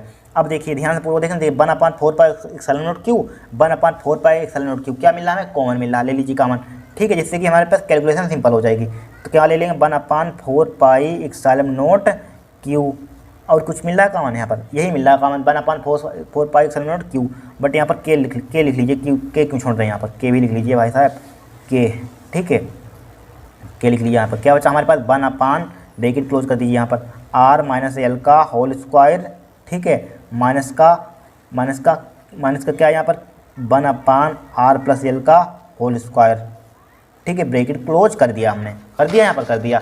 अब देखिए यहाँ पर थोड़ी सी कैलकुलेशन होती है, इसलिए हर साल पूछा जाता है, यहाँ पर कुछ है नहीं। अब देखिए इसका हम क्या ले लेंगे, एलसीएम ले लेंगे यहाँ पर, ई बराबर क्या हो जाएगा यहाँ पर 1/4 pi epsilon not into Q, into के भी छूट रहा है, के क्या कोई मतलब नहीं, मत लेना आप एग्जाम में, कन्फ्यूजन होगा, के का मान बाद में बन ही हो जाता है यहाँ पर, ठीक है, के आप मत लेना, के क्यू है यहाँ पर। इसका एलसीएम क्या आ जाएगा, आर माइनस एल का whole square, R plus L का होल स्क्वायर, और इसकी कैंची में मल्टीप्लाई करेंगे, इसकी इधर मल्टीप्लाई कर देंगे, इसकी इधर कैंची में मल्टीप्लाई कर देंगे, कर दीजिए, क्या हो जाएगा आर प्लस एल का होल स्क्वायर हो जाएगा यहाँ पर, माइनस का हो जाएगा आर माइनस एल का होल स्क्वायर हो जाएगा यहाँ पर, हो जाएगा कि नहीं हो जाएगा यहाँ पर, हो जाएगा, हो क्यों नहीं जाएगा यहाँ पर, ठीक है। अब देखिए यहाँ पर, अब देखिए यहाँ पर, देखिए अब यहाँ पर आपको एक फार्मूला मालूम होना चाहिए, कौन सा फार्मूला मालूम होना चाहिए, कहाँ पर बता दें यहाँ पर फार्मूला, मुझे एक पेज पर आपको बता देते हैं फार्मूला। यहाँ पर देखिए ये लिख लीजिए, यहाँ पर दो फार्मूले आपको मालूम होना चाहिए, ए प्लस बी का होल स्क्वायर का फार्मूला आप लर्न कर लेना, ठीक है, A square plus B square plus के 2ab मालूम है, सब क्लास 9 8 में पढ़े होते हैं, ठीक है। अब ए माइनस बी का होल स्क्वायर का फार्मूला लर्न कर लेना, क्या होता है ए स्क्वायर प्लस के बी स्क्वायर माइनस का 2ab है यहाँ पर, ठीक है, ध्यान रख लेना, दो फार्मूले बहुत इंपॉर्टेंट है यहाँ पर। एक फार्मूला चाहे ए याद कर लेना, ए स्क्वायर माइनस के बी स्क्वायर बराबर क्या होता है A plus B, A minus के बी, लगाना चाहते हैं ले भी लग जाएगा एक जहाँ पर, ठीक है, कैलकुलेशन में ये ध्यान रखना, तीन फार्मूले यहाँ पर, ठीक है। अब देखिए यहाँ पर, अब यहाँ पर देखिए ई बराबर यहाँ पर लिखते हैं, ई बराबर क्या हो जाएगा हमारे पास 1/4 पाई एप्सिलॉन नॉट के, ठीक है, 1/4 पाई एप्सिलॉन नॉट के हो जाएगा यहाँ पर, इनको ले लेते हैं यहाँ पर, के इंटू क्या लिखा हुआ, क्यू लिखा हुआ है, चल भी नहीं रहा है, ठीक है, क्यू ब्रैकेट लगा दीजिए, क्या लगा दीजिए ब्रैकेट, ठीक है। अब देखिए इसका मतलब इसको नीचे इसमें भी फार्मूला लग रहा है, देखिए लग रहा है, देखिए इसको लिख सकते हैं आर माइनस का एल, आर माइनस का यल यहाँ पर उसी को पे लेते हैं, आर माइनस का यल यल, अब यहाँ पर आर माइनस का यल रहने दीजिए, कन्फ्यूजन होगा आपको, आर माइनस यल का whole square, R plus L का होल स्क्वायर। इसमें फार्मूला हमारे पास लग जाता है A plus B A minus B, मतलब ए स्क्वायर माइनस बी स्क्वायर का फार्मूला क्या होता है, ए प्लस बी एक बार प्लस में लिखा हो एक बार माइनस में लिखा हो, सब फार्मूला लग जाता है, रहने दीजिए, हमको कन्फ्यूजन होगा, ठीक है, बाद में लगाएंगे यहाँ पर।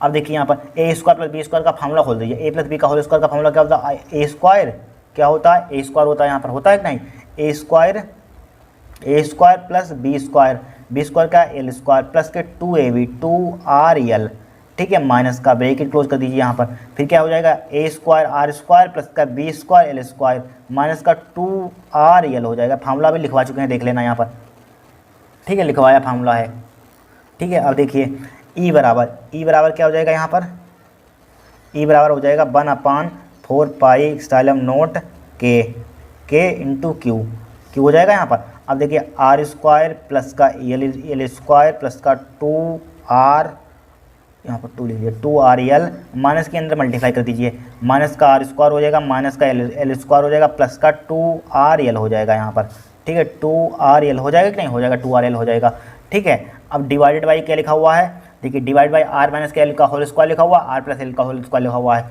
ठीक है। तो इसी को ऐसे लिख लीजिए, आर माइनस का एल का होल स्क्वायर, ठीक है, आर प्लस एल का होल स्क्वायर यहाँ पर। अब देखिए ये माइनस का आर स्क्वायर है प्लस का आर स्क्वायर है, माइनस का एल स्क्वायर है प्लस का एल स्क्वायर है, एल स्क्वायर से L square cancel out, R square से R square cancel out, cut जाएंगे यहाँ पर, ठीक है। अब देखिए यहाँ पर ई बराबर बचेगा, यहाँ पर क्या बचेगा, ई बराबर 1/4 पाई एप्सिलॉन नॉट, ठीक है, इंटू क्यू बचेगा यहाँ पर, बचेगा कि नहीं बचेगा यहाँ पर। अब ऊपर क्या बचा, देखिए 2rl बचा, 2rl और 2rl क्या हो जाएगा, 4rl हो जाएगा, ठीक है, 4rl डायरेक्टली लिख रहे हैं, 4rl हो जाएगा डिवाइडेड बाई। अब देखिए इसको देखिए यहाँ पर, इसको आप देखिए यहाँ पर, इसको क्या लिखेंगे यहाँ पर, r माइनस का यल, ठीक है, r प्लस यल लिख दिया यहाँ पर, लिख दिया यहाँ पर। ये पूरे पर क्या लगा दीजिए यहाँ पर, देखिए ये रहने दीजिए यहाँ पर, स्क्वायर जिम का तीन लिखिए यहाँ पर, ठीक है। अभी रुक जाइए यहाँ पर 1 मिनट। अब देखिए यहाँ पर ई बराबर क्या हो जाएगा, यहाँ पर ई बराबर हो जाएगा हमारे पास, देखिए इसको ले सकते हैं 1/4 पाई एप्सिलॉन नॉट, ठीक है, इंटू क्या है कि इसको यानी कि 4rl इंटू क्यू हो जाएगा। इसी को 1/, में इधर लिख सकते हैं, यहाँ पर इसको 1/, में निकाल सकते हैं, इसको बटे को हटा दीजिए हमने, 1/, इसकी मल्टीप्लाई अंदर कर दीजिए यहाँ पर। अब इसको क्या ले सकते हैं, आर माइनस का यल आर प्लस एल का यल, इस पर स्क्वायर लगा दीजिए इस टाइप से यहाँ पर। अब देखिए जब इसका स्क्वायर खोलेंगे तो इतना है, आर माइनस एल का होल स्क्वायर हो जाएगा, आर प्लस एल का होल स्क्वायर हो जाएगा। फार्मूला एक बताया था, वहाँ पर अप्लाई कर देंगे, फार्मूला हमने लिखवाया था क्या आपको, ये वाला लिखवाया था यहाँ पर, देखिए ए लिखवाया था, A square minus B square formula क्या होता है, A plus B A minus B, इसकी जगह पर A square minus B square लिख सकते हैं यहाँ पर, ठीक है। तो क्या हो जाएगा यहाँ पर, क्या हो जाएगा यहाँ पर, के छूट रहा है, तो ई बराबर हो जाएगा यहाँ पर, ई बराबर क्या हो जाएगा, इसी को क्या ले सकते हैं 1/4 पाई एप्सिलॉन नॉट इंटू के, और इसको क्या ले सकते हैं यानी 2 यानी इसको विद्युत पी बराबर क्या होता है 2q into 2rl 2l q into 2l, इसको लिखते हैं q इंटू 2l लिख सकते हैं यहाँ पर, लिख सकते हैं कि q है और 2l बचा क्या इंटू 2r बचा हमारे पास, 2r अलग लिख दीजिए यहाँ पर। जब इसकी मल्टीप्लाई करेंगे यहाँ पर देखिए 2r, देखिए समझिए हमने 2 4 को तोड़ दिया, 4 को एक बार किससे एल के साथ 2 लिख दिया, अब बचा 2 बचा, अब ये क्यू लिख दिया, बचा का 2r बचा, 2r इधर लिख दिया यहाँ पर, ठीक है, इंटू क्या हो जाएगा 1/, ए स्क्वायर में बी स्क्वायर का फार्मूला हो जाएगा, आर स्क्वायर माइनस का एल स्क्वायर हो जाएगा यहाँ पर, हो जाएगा यहाँ पर, इस पर स्क्वायर लगा दो, इस पर लगा दीजिए स्क्वायर। अब कोई दिक्कत नहीं होगी यहाँ पर। अब देखिए एक विद्युत ध्रुवागुण होता है, विद्युत ध्रुवागुण क्या होता है 1/4 पाई एप्सिलॉन नॉट, क्या होता है विद्युत ध्रुवागुण, क्या पी के बराबर होता है पी इंटू 2r हो जाएगा यहाँ पर, और इसी के नीचे आप लिख दीजिए बटे यहाँ पर, इसकी मल्टीप्लाई कर दीजिए, आर स्क्वायर माइनस का एल स्क्वायर हो जाएगा यहाँ पर, इसका क्या हो जाएगा होल स्क्वायर हो जाएगा यहाँ पर, हो जाएगा कि नहीं हो जाएगा यहाँ पर, हो जाएगा, ठीक है, इतना हमने कर दिया, कोई दिक्कत नहीं होगी यहाँ पर। अब देखिए यहाँ पर, अब देखिए चूँकि यहाँ पर क्या है, चूँकि आर का मान बहुत बड़ा होगा यल से, ठीक है, इसलिए कोई करेंगे यहाँ पर आर का मान बहुत बड़ा होगा यल से, तो यल को नगण्य मानने पर, यल को इसीलिए ये हो तो यल को नगण्य मानने पर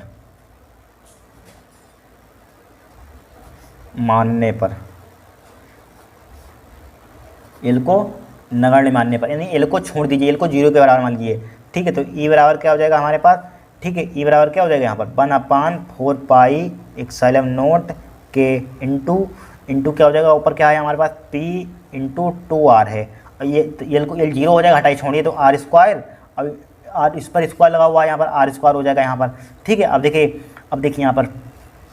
यहाँ पर देखिए, यहाँ पर इसको देख लीजिए, ठीक है, स्क्वायर है बट यहाँ पर आर क्यों लगा रहे हैं यहाँ पर, तो ई बराबर क्या हो जाएगा यहाँ पर, ई बराबर हो जाएगा 1/4 पाई। देखिए जब एल को नगण्य मानने पर तो एल मतलब 0 हो जाएगा यहाँ पर, ठीक है, 0 मान लेंगे तो यहाँ पर 0 रखेंगे, हटाइए तो क्या बचेगा आर स्क्वायर, पर स्क्वायर बचेगा यहाँ पर 4 पाई एप्सिलॉन नॉट के पी इंटू 2r, तो इसका स्क्वायर खोलिए तो क्या हो जाएगा यहाँ पर 2 बार स्क्वायर मतलब R square into R square हो जाएगा यहाँ पर, एक स्क्वायर से कैंसिल आउट हो तो आर बचेगा यहाँ पर, तो ई बराबर क्या हो जाएगा हमारे पास 1/4 पाई एप्सिलॉन नॉट 2p/r³ बचेगा, ठीक है, के भी यहाँ पर। और निर्वात अथवा वायु के लिए के का मान क्या ले लेंगे, निर्वात अथवा वायु के लिए, निर्वात अथवा वायु के लिए के का मान क्या ले लेंगे, निर्वात अथवा वायु के लिए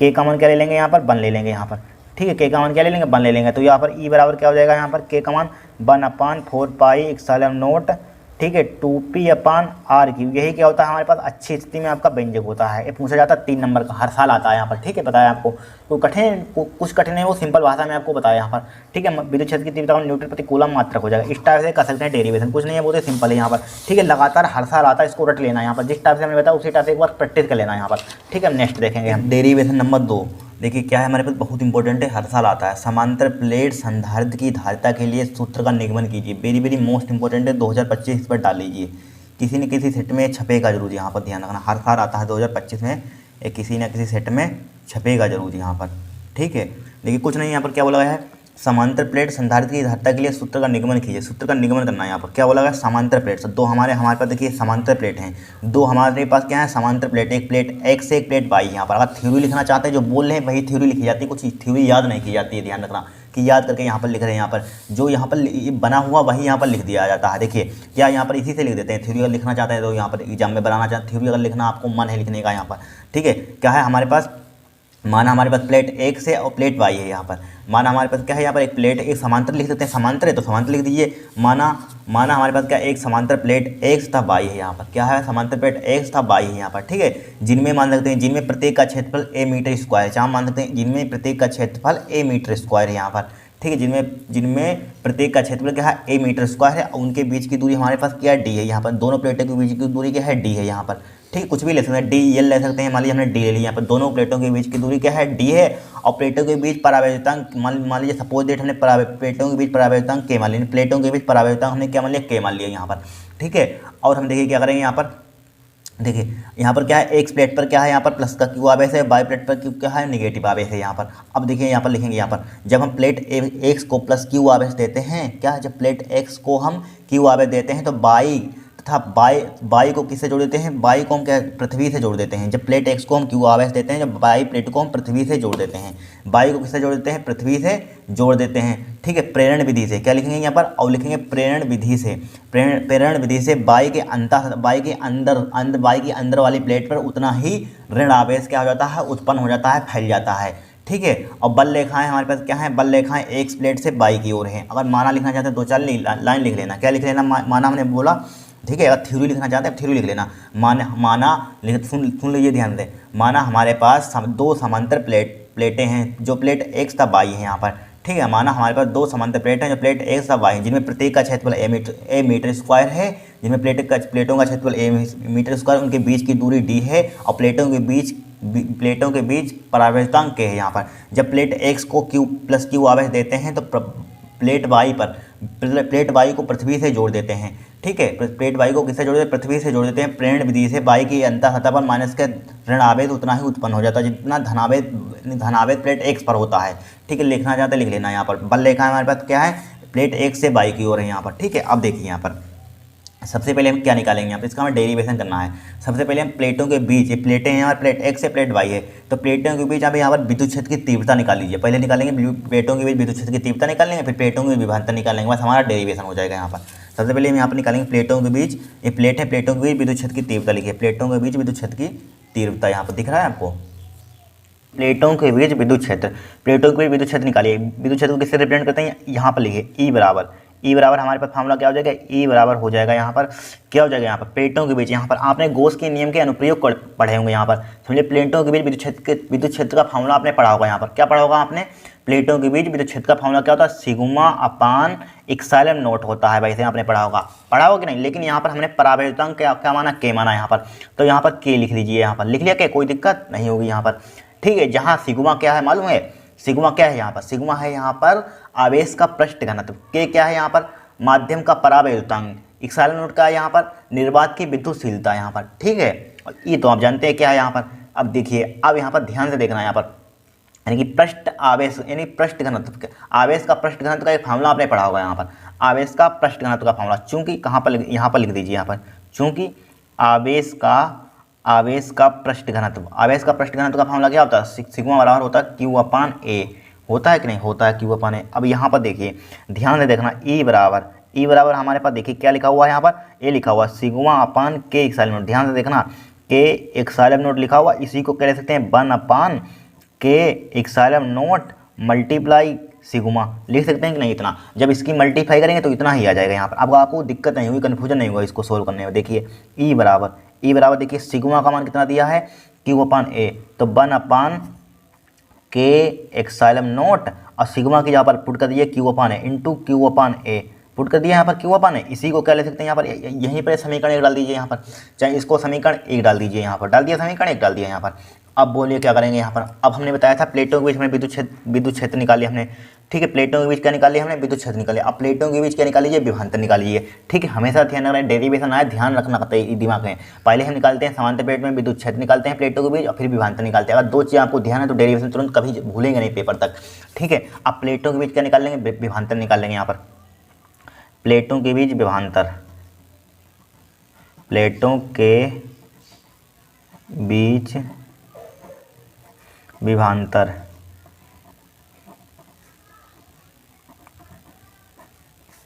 प्लेटों के विभवांतर क्या होता है, बी से रिप्रेजेंट करते हैं। बी बराबर क्या हो जाएगा यहाँ पर, क्या हो जाएगा, बी बराबर ई इंटू डी फार्मूला ध्यान रखना है यहाँ पर, ई इंटू डी होता है यहाँ पर, ठीक है। बट हमने ई का मान समीकरण से कितने का 1 अपान के इप्सिलॉन नॉट क्यू अपान ए यहाँ पर पुट कर दीजिए। तो बी बराबर क्या हो जाएगा हमारे पास 1 अपान के epsilon not into Q upon A into D, अरे सॉरी डी लिखा हुआ, क्यू क्यों लिख रहे हैं यहाँ पर, डी इंटू यहाँ पर डी लिख दें, यहाँ पर डी लिख दिया यहाँ पर, ठीक है। अब देखिए हमने इसकी जगह पर वैल्यू पुट की, यहाँ पर ई का मान 1 अपान के इप्सिलॉन नॉट क्यू अपान ए। अब यहाँ पर वैल्यू पुट की, यहाँ पर रख दिया, यहाँ पर ये पूरा मान दिया है तो यहाँ पर रख दिया। अब डी इंटू है, कहाँ से लिखा हमने, समीकरण 1 से लिखा, लिख दीजिए समीकरण 1 से, समीकरण 1 से लिखा।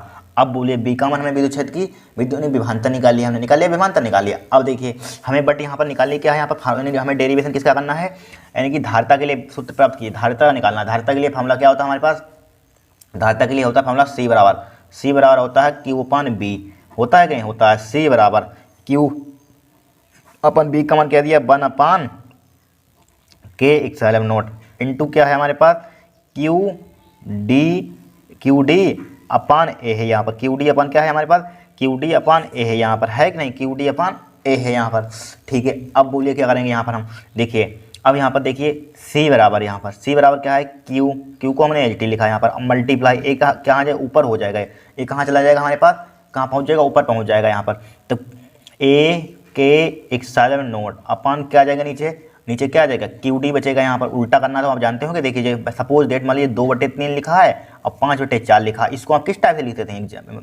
ठीक है 2/3 लिखते हैं, इसको नीचे ऊपर वाले को पहले, ऊपर वाला डेट नंबर लिखा हो तो पहले लिखते हैं और नीचे वाले को क्या कर देते हैं, पलट देते हैं, 4 ऊपर पहुंच जाता है 5 नीचे आ जाता है। इसी टाइप से देखिए ऊपर वाला हमारे पास सपोज डेट ऊपर वाले इसके बटे में नहीं कुछ, ऊपर वाला जिम क्यों लिखा, अब नीचे वाला लिखा 1 अपान के epsilon not a Q D यहाँ पर है, ठीक है। तो ए ऊपर पहुंच जाएगा, बचेगा क्यू डी नीचे। अब देखिए क्यू से क्यू कैंसिल आउट हो जाएगा, सी बराबर क्या बचेगा यहाँ पर, ए के इप्सिलॉन नॉट अपान डी, यही तो हमारे पास धारिता का क्या है सूत्र है यहाँ पर, यही हमें निकालना था यहाँ पर सूत्र, कोई कठिन है यहाँ पर, बताइए। इसका मात्रा क्या होता है, धारिता में फेरेड होता है, विद्युत धारिता का मात्रा क्या होता है, फेरेड होता है, बस होगा डेरिवेशन, ठीक है, होगा यहाँ पर। कितना सिंपल है यहाँ पर, बहुत इंपॉर्टेंट है, 2025 में आएगा जरूर बट यहाँ पर, ठीक है। 3 नंबर का पूछा जाता है, 5 नंबर का पूछा जाएगा। इसकी धारिता कैसे बढ़ाते हैं यहाँ पर, ठीक है, वो धारिता इसकी अगर धारिता पूछे धारिता कैसे बढ़ाते हैं यहाँ पर, तो यहाँ पर क्या करेंगे, यहाँ पर देखिए यहाँ पर क्या करेंगे, यहाँ पर इसकी धारिता बढ़ाने के लिए हम लिख लेना। देखिए इसको इससे, और इसमें आता है एग्जाम में 2024 में आया था लग के, इसकी धारिता को कैसे बढ़ाएंगे, देखिए किस प्रकार बढ़ाया जा सकता है, 2024 में लग के आया था। तो इसकी धारिता किस टाइप से बढ़ाएंगे, देखिए ध्यान देखिए, इसको लिख सकते हैं सी अनुक्रमानुपाती लिख सकते हैं, सी अनुक्रमानुपाती ए लिख सकते हैं, यहाँ पर लिख सकते हैं कि नहीं लिख सकते हैं यहाँ पर। और क्या लिख सकते हैं, सी अनुक्रमानुपाती लिख सकते हैं के यहाँ पर, ठीक है। और सी व्युत्क्रमानुपाती लिख सकते हैं 1/d के यहाँ पर। तो आप लिख लेना इसकी धारिता किस टाइप से बढ़ाएंगे यहाँ पर। देखिए इसके अतः लिखेंगे, अतः इसकी धारिता, अतः धारिता बढ़ाने पर क्या लिखेंगे, अतः धारिता बढ़ाने के लिए संधारित्र की प्लेटों के बीच का क्षेत्रफल अधिक रखते हैं। ध्यान रखना, क्षेत्रफल क्या रखते हैं, अतः धारिता बढ़ाने के लिए, अगर एग्जाम में आता है, ठीक है, अतः धारिता बढ़ाने के लिए प्लेटों के बीच क्षेत्रफल क्या रखते हैं, अधिक रखते हैं। प्लेटों के बीच की दूरी क्या रखते हैं, प्लेटों के बीच की दूरी कम रखते हैं। और प्लेटों के बीच अधिक परावर्तन का माध्यम रखते हैं। जो बोला लिख लेना, आपका काम हो जाएगा यहाँ पर, ठीक है, हो गया। अब नेक्स्ट डेरिवेशन देखें, बहुत इंपॉर्टेंट है, ये करा रहे हैं, इनको तैयार कर लेना, इससे बाहर कोई नहीं जाएगा, छपेंगे जरूर, इनमें से डेरिवेशन में से एक है तो छपेंगे जरूर यहाँ पर, ठीक है। देखिए नेक्स्ट वेरी मोस्ट इंपॉर्टेंट, देखिए हमारे पास क्या है, अनुगमन वेग व धारा घनत्व में संबंध का सूत्र सत्यापित कीजिए। कभी कभी क्वेश्चन आ जाता है विद्युत धारा अनुगमन वेग में संबंध सत्यापित कीजिए। किसी टाइप से क्वेश्चन आ जाए, आपको यही लिखना है यहाँ पर, ठीक है। तो देखिए हमने माना 2 लाइन लिख दी, देखिए माना क्या लिखेंगे, माना किसी चालक तार में आई एम्पीयर की विद्युत धारा बह रही है यहाँ पर, ठीक है, आई एम्पीयर की विद्युत धारा बह रही है, मान लीजिए सपोज दैट कर लिया हमने, माना, ठीक है, किसी चालक तार में आई एम्पीयर की विद्युत धारा बह रही है यहाँ पर, और माना टी सेकंड में गुजरने वाले मुक्त इलेक्ट्रॉनों द्वारा प्रवाहित आवेश क्यू हो तो एक फार्मूला आपने पढ़ा होगा छोटी क्लास में, आई बराबर होता है Q/T, आई बराबर क्या होता है Q/T पढ़ा होगा। इसको डाल दीजिए, समीकरण 1 डाल दिया, समीकरण 1 डाल दिया यहाँ पर। अब देखिए यहाँ पर, अब यहाँ पर देखिए एक, देखिए यहाँ पर देखिए, लिखिए यहाँ पर, ठीक है, देखिए यहाँ पर एक लाइन माना और लिख लीजिए यहाँ पर, माना क्या लिखेंगे, थोड़ा सा थ्योरेटिकल एक क्वेश्चन होता है बट इसीलिए बहुत हर साल आता है यहाँ पर, बहुत सिंपल भाषा में कराएंगे। माना तार के अनुप्रस्थ परिच्छेद का क्षेत्रफल ए मान लेंगे, माना तार के अनुप्रस्थ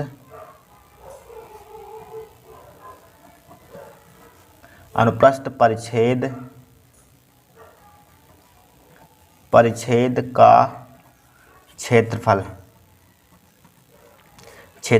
ए है, क्या है, ए है। और क्या मान तथा उसके प्रति एकांक आयतन में, तथा उसके प्रति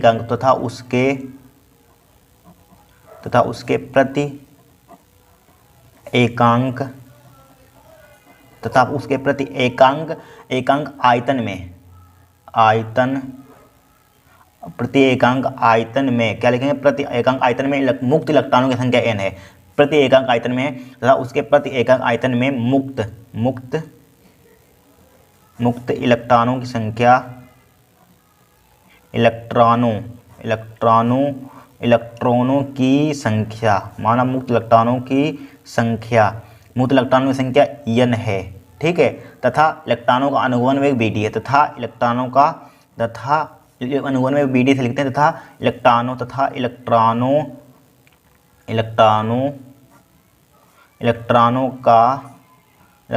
का अनुगमन वेग, क्या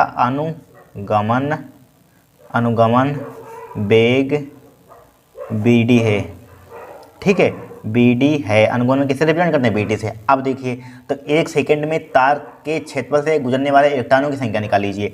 लिखिए 1 सेकंड में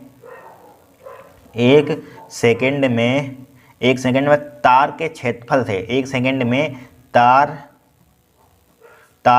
के क्षेत्रफल में से लिख दीजिए, चाहे में से लिखिए, क्षेत्रफल में से गुजरने वाले इलेक्ट्रॉनों की संख्या, में से गुजरने वाले इलेक्ट्रॉनों की संख्या, इलेक्ट्रॉनों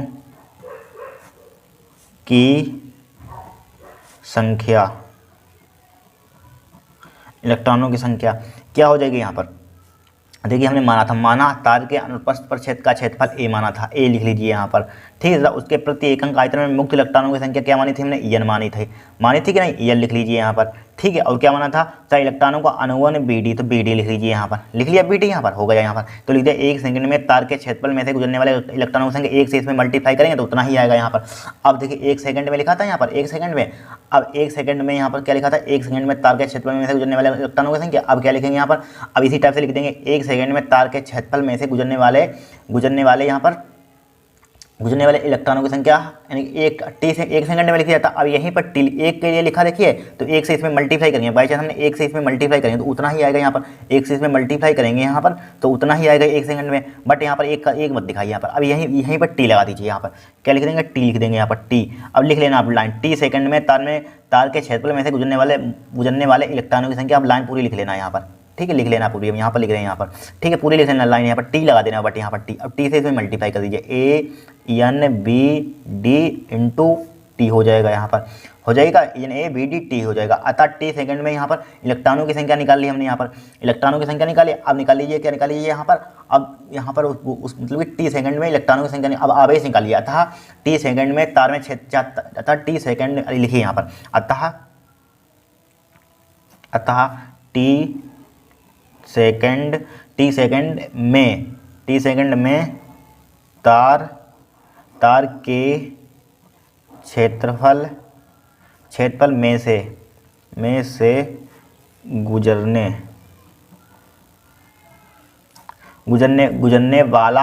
गुजरने वाला आवेश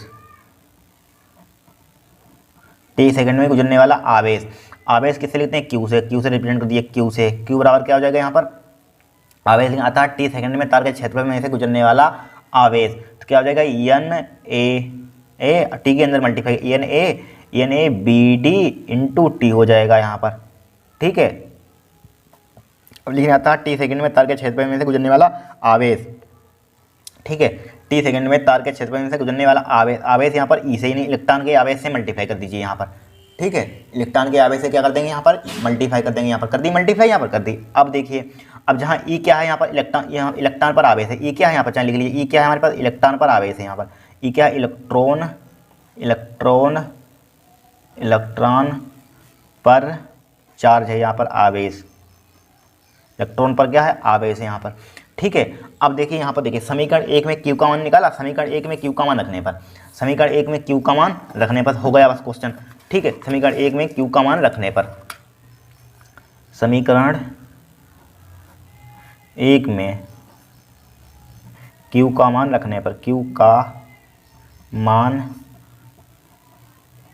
रखने पर, ठीक है। समीकरण के आई बराबर क्यू का मान क्या है यहाँ पर, लिख लीजिए, क्यू अपन टी है यहाँ पर है। अब यहाँ पर देखिए क्यू का मान कितना हमारे पास, ये निकाला N A B D T into E, upon क्या लिखा हुआ, टी लिखा हुआ। अब टी से टी उड़ा दीजिए, कट जाएगा टी से टी, तो आई बराबर क्या आ जाएगा, N A B D into क्या बचा, ई है यहाँ पर, N A B D into E है यहाँ पर, ठीक है। अब यहाँ पर देखिए हमारे पास क्या आएगा, अनुगौण वेग और विद्युत धारा में संबंध आ गया यहाँ पर। अनुगौण वेग इसमें यह संबंध लिख लेना, यह संबंध अनुगौण वेग, देखिए अनुगौण में है वेग है और विद्युत धारा में संबंध है, आ गया हमें। बट यहाँ पर निकालना है यहाँ पर धारा घनत्व में संबंध सत्यापित कीजिए। कभी कभी यहाँ तक पूछता है, यहीं तक पूछता है एग्जाम में यहाँ पर, ठीक है, कभी कभी यहीं तक पूछता है, ठीक है। 2022 में यहीं तक पूछा था यहाँ पर।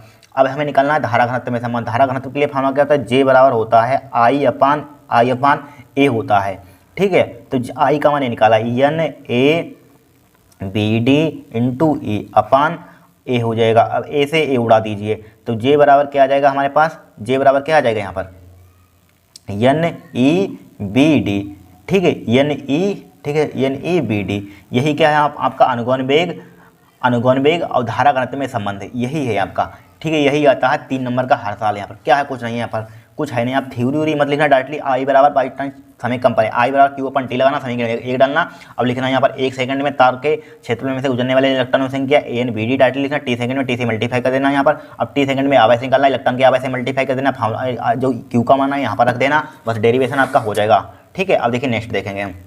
अब देखिए नेक्स्ट यहाँ पर वेरी मोस्ट इंपॉर्टेंट ये भी है, ये भी हर साल आता है यहाँ पर, ध्यान रखना। 2018 में आया था यहाँ पर, ठीक है, 22 में भी आया और 23 में भी आया था यहाँ पर, 24 में देखा नहीं, 24 का पेपर जो आंसर कराएं उसमें पता चलेगा यहाँ पर, ठीक है। देखिए बायो सेवर्ट के नियम की सहायता से किसी धारावाही वृत्ताकार कुंडली के लूप के केंद्र पर उत्पन्न चुंबकीय क्षेत्र का व्यंजक प्राप्त कीजिए, ठीक है। व्यंजक प्राप्त करना है यहाँ पर, देखिए क्या बोला गया, ध्यान से देखिए, बायो सेवर्ट के नियम की सहायता से, ठीक है। बायो सेवर्ट का नियम का अगर पूछे कि जब मैं बायो सेवर्ट के नियम का कोई अनुप्रयोग लिखिए तो आपको यही लिख देना है, ठीक है। की सहायता से किसी धारावाही वृत्ताकार कुंडली के लूप के केंद्र पर, धारावाही वृत्ताकार कुंडली बनानी है यहाँ पर। देखिए मान हमने यहाँ पर क्या बना दिए, एक तार था, हमने एक तार को मोड़ दिया, तार को मोड़कर एक हमने वृत्ताकार कुंडली बना दी। यहाँ पर एक तार था, हमने उसको मोड़कर एक वृत्ताकार कुंडली बना दी यहाँ पर, ठीक है। कुंडली में हमने क्या किया, हमने आई एम्पियर की इसमें धारा प्रवाहित कर दी यहाँ पर। कुंडली में क्या कर दी, आई एम्पियर की धारा प्रवाहित कर दी यहाँ पर, ठीक है। अब हमें कुंडली के यहाँ पर वो लगाया है, कुंडली के लूप के केंद्र, कुंडली के केंद्र पर, यानी कि यहाँ पर हमें चुंबकीय क्षेत्र ज्ञात करना है यहाँ पर, ठीक है। चुंबकीय क्षेत्र ज्ञात करना है यहाँ पर। अब इसके लिए हमें चुंबकीय क्षेत्र ज्ञात करनी, कुंडली हमारे पास कुंडली है यहाँ पर, इसके यहाँ पर केंद्र पर ज्ञात करना है चुंबकीय क्षेत्र। किस टाइप से निकालेंगे, तो इसके लिए क्या करेंगे, यहाँ पर केंद्र पर निकालना है। तो इसके लिए छोटे से अल्पांश के लिए मैं इतने के लिए निकाल लेंगे, यहाँ से यहाँ तक के लिए छोटा सा अल्पांश कहीं पर मान सकते हैं, इधर मान सकते हैं, इधर मान सकते हैं। मान लीजिए हमने सपोज यहाँ पर मान लिया, यहाँ पर अल्पांश यहाँ पर, ठीक है। छोटे छोटे अल्पांश यहाँ पर क्या है, यहाँ पर छोटा सा अल्पांश मान लिया। परिधि मान लीजिए हमारे पास क्या होती है, परिधि होती है पूरी। ये क्या होती है, परिधि होती है। परिधि क्या होती है, 2 पाई होती है। वृत्त की परिधि क्या है, 2 पाई। तो परिधि ये होती है, परिधि हमने मान ली यहाँ पर। परिधि की यहाँ पर हमने परिधि मतलब यहाँ पर परिधि को हमने छोटे छोटे अल्पांशों में क्या कर दिया, विभाजित कर दिया यहाँ पर। अब इसकी यहाँ से यहाँ तक की लेंथ मान ली DL हमने, ठीक है। यही माना लिख दिया हमने। माना एक तार को मोड़कर, एक तार था, एक तार को मोड़कर R त्रिज्या की एक वृत्ताकार कुंडली बनाई गई है, ठीक है। तार को मोड़कर R त्रिज्या की एक वृत्ताकार कुंडली बनाई गई यहाँ पर, ठीक है। और क्या माना हमने, और कुंडली बनाई गई। माना कुंडली में आई एम्पीयर की धारा प्रवाहित हो रही है। इसमें क्या हो रही है, इधर की ओर आई एम्पीयर की धारा प्रवाहित हो रही है। इस कुंडली में इधर से आ रही है, यहाँ पर, यहाँ से इधर की ओर धारा आ रही है, बाहर निकल रही है इधर की ओर। फिर यहाँ से फिर हमने धारा प्रवाहित कर दी, यहाँ से अंदर की ओर जा रही है यहाँ पर, ठीक है। कुंडली में आई एम्पीयर की धारा प्रवाहित हो रही है। कुंडली के केंद्र पर चुंबकीय क्षेत्र ज्ञात करने के लिए कुंडली की परिधि को छोटे छोटे अल्पांशों में विभाजित किया जा सकता है। विभाजित कर दिया है, विभाजित किया जा सकता है। यही आप लिखना चाहते हैं, लिख लेना है यहाँ पर। अब देखिए सबसे पहले यहाँ पर हमें बाइसेवर्ट का नियम सबसे पहले आपको मालूम होना चाहिए। बाइसेवर्ट का नियम क्या होता है, DV बराबर आई DL sin थीटा अपन R² होता है। पर DV बराबर क्या होता है, आई DL sin थीटा अपन R²। सबसे पहले बाइसेवर्ट का नियम लिखिए। बाइसेवर्ट का नियम क्या होता है, बाइसेवर्ट का नियम यहाँ पर DV बराबर क्या होता है, बाइसेवर्ट का नियम DV बराबर होता है यहाँ पर म्यू नोट अपन 4 पाई आई DL sin थीटा, ठीक है, अपान R²। ये आपको मालूम होना चाहिए यहाँ पर। इसी का प्रयोग करके यहाँ पर बोला, इसी का प्रयोग करके चुंबकीय क्षेत्र ज्ञात कीजिए। DV बराबर क्या होता है, म्यू नोट अपन 4 पाई आई DL sin थीटा अपन R² यहाँ पर। तो सबसे पहले हमने यहाँ छोटा सा एलिमेंट माना, यहाँ पर छोटा सा एलिमेंट यानी स्मॉल एलिमेंट माना, यहाँ पर स्मॉल एलिमेंट मतलब कि छोटा सा एक अल्पांश माना है यहाँ पर। तो लिखेंगे यहाँ पर, माना एक अल्पांश DL है, यहाँ से यहाँ तक क्या है, अल्पांश DL है हो तो बाइसेवर्ट के नियम से, इसी पर यहाँ पर बाइसेवर्ट का नियम लगा देंगे यहाँ पर। तो लिखेंगे माना एक स्मॉल एलिमेंट, स्मॉल लिख लीजिए, चाहे एक, माना एक अल्पांश लिख लीजिए, हिंदी में लिख लीजिए, माना एक अल्पांश या स्मॉल एलिमेंट लिख सकते हैं अल्पांश। माना एक अल्पांश DL, क्या है, DL है यहाँ पर। DL हो तो बाइसेवर्ट के नियम, तो बाइसेवर्ट के नियम से बाइसेवर्ट के नियम से क्या होता है, बाइसेवर्ट का नियम यही होता है, बाइसेवर्ट का नियम, ठीक है। लेकिन यहाँ पर थीटा का मान क्या लेंगे, चलो पहले ये लिख लीजिए, DV बराबर क्या हो जाएगा यहाँ पर, म्यू नोट अपन 4 पाई आई DL sin थीटा अपान क्या होता है, R² होता है, हो गया। अब यहाँ पर 90 डिग्री कोण देखिए, एंगल यहाँ पर क्या बना है, त्रिज्या है यहाँ पर, एक छोटा सा अल्पांश बना है, यहाँ पर क्या होगा, लंब होगा, यहाँ पर क्या बनेगा, 90 डिग्री का कोण बनेगा यहाँ पर, यानी कि 90 डिग्री का कोण बनेगा। कितने डिग्री का बनेगा, 90 कोण। इधर भी 90 डिग्री का कोण बनेगा यहाँ पर, ठीक है। तो यहाँ पर क्या होगा, 90 डिग्री का कोण बनेगा यहाँ पर। तो DV बराबर क्या हो जाएगा यहाँ पर, DV बराबर हो जाएगा म्यू नोट अपन 4 पाई आई DL sin 90 का मान जरा बताना कितना होता है यहाँ पर, बट्टे क्या हो जाएगा, R² हो जाएगा यहाँ पर। sin 90 का मान कितना होता है, 1 होता है, ठीक है, हमें मालूम है। तो DV बराबर क्या हो जाएगा, DV बराबर हो जाएगा म्यू नोट अपन 4 पाई आई DL ओनली बचेगा यहाँ पर, और क्या बचेगा, R² बचेगा यहाँ पर, ठीक है। हमने छोटे से अल्पांश के लिए निकाल लिया यहाँ पर, यहाँ से छोटे से अल्पांश के लिए निकाल लिया। अब क्या करेंगे, हम पूरी कुंडली के लिए निकालना, बट में यहाँ पर पूरी कुंडली के निकालना है, यहाँ पर केंद्र पर, तो पूरी कुंडली का निकालेंगे तभी तो केंद्र पर चुंबकीय क्षेत्र आएगा। तो पूरी के लिए क्या करते हैं, समाकलन कर देते हैं, मालूम है हमें, ठीक है। छोटे से निकाल लिया, पूरे के लिए समाकलन कर देंगे यहाँ पर। तो पूरी कुंडली के कारण ऊपर चुंबकीय क्षेत्र यहाँ पर निकालना है, यहाँ पर तो चुंबकीय क्षेत्र निकालना है यहाँ पर हमें। तो पूरी लिखेंगे, पूरी कुंडली के कारण लिखेंगे यहाँ पर, क्या लिखेंगे, पूरी पूरी पूरी कुंडली के कारण केंद्र ओ पश्चिम की क्षेत्र, या लिखते हैं पूरी कुंडली के कारण ओ पश्चिम की क्षेत्र। क्या लिखेंगे? पूरी कुंडली के कारण, पूरी कुंडली के कारण क्या लिखेंगे यहाँ पर? पूरी कुंडली के कारण, यहाँ पर लिखेंगे पूरी कुंडली के कारण क्या लिखेंगे? पूरी कुंडली के कारण ओ पर चुंबकीय क्षेत्र, ओ पर चुंबकीय क्षेत्र लिखेंगे। क्या लिखेंगे हम? ओ पर चुंबकीय क्षेत्र, यहाँ पर चुंबकीय क्षेत्र यहाँ पर लिखेंगे। पूरी कुंडली के कारण चुंबकीय, ओ पर चुंबकीय क्षेत्र। यहाँ पर क्या कर देंगे? समाकलन कर देंगे। यहाँ पर इसका समाकलन करेंगे, क्या आ जाएगा? डी बी हो जाएगा। यहाँ पर हो जाएगा कि नहीं हो जाएगा? फिर इसका समाकलन कीजिए, यहाँ पर म्यू नॉट अपन 4 पाई हो जाएगा। यहाँ पर mu naught upon 4 pi I D L upon R square हो जाएगा। यहाँ पर ठीक है, क्या हो जाएगा? आर स्क्वायर हो जाएगा। यहाँ पर एक पेज ले लेते हैं, यहाँ पर हम देखिए, ठीक है। अब देखिए यहाँ पर डीवी का डिफ्रेंशिएशन इंटीग्रेशन डिफ्रेंशिएशन को क्या कर दिया जाता है? खा जाता है, कट जाते हैं दोनों। तो क्या बचेगा? बी बचेगा। यहाँ पर बी बचेगा। यहाँ पर म्यू नॉट अपन 4 पाई क्या है? यहाँ पर म्यू नॉट अपन 4 पाई क्या है? कोस्टेंट है। आई भी कोस्टेंट है यहाँ पर, है कि नहीं? आर स्क्वायर भी कोस्टेंट है यहाँ पर। तो क्या हो जाएगा? म्यू नॉट अपन 4 पाई हो जाएगा यहाँ पर, ठीक है। आई अपान आर स्क्वायर हो जाएगा यहाँ पर, और क्या हो जाएगा? यहाँ पर डी एल हो जाएगा। यहाँ पर डी एल हो जाएगा। अब देखिए समझिए, यहाँ पर डी एल क्या थी? हमने क्या होता था? डी एल यहाँ पर क्या था? यहाँ पर ये डी एल था, यहाँ पर क्या था? परिधि पर माना था हमने, परिधि की लंबाई थी टी एल, मतलब परिधि की लंबाई मानी थी, छोटी थी, ये लिखा था हमने। मार्च चुंबकीय क्षेत्र देखिए, चुंबकीय क्षेत्र ज्ञात करने के लिए कुंडली की परिधि को छोटे छोटे अल्पांशों में विभाजित करें। जो परिधि थी यहाँ पर छोटे से अल्पांश में विभाजित है, तो ये परिधि देखिए। और वृत्त की परिधि, पूरी वृत्त क्या होती है? छोटे से अल्पांश के लिए माना था डी एल। तो ये परिधि होती क्या है? वृत्त की पूरी यहाँ से यहाँ तक की परिधि क्या होती है? 2 पाई आर होती है। छोटी क्लास में पढ़े होंगे। तो वृत्त की परिधि 2l, डी एल का मान पूरी क्या हो जाएगी? यहाँ पर पूरे के लिए इंटीग्रेशन, इतने के लिए हमने डी एल माना, इतने के डी एल, तो पूरे के लिए परिधि क्या हो जाएगा? 2 पाई आर हो जाएगी। तो इसके लिए पूरा मान क्या हो जाएगा? 2 पाई आर हो जाएगा यहाँ पर, ठीक है। वृत्त की परिधि क्या हो जाएगी? 2 पाई आर हो जाएगी यहाँ पर।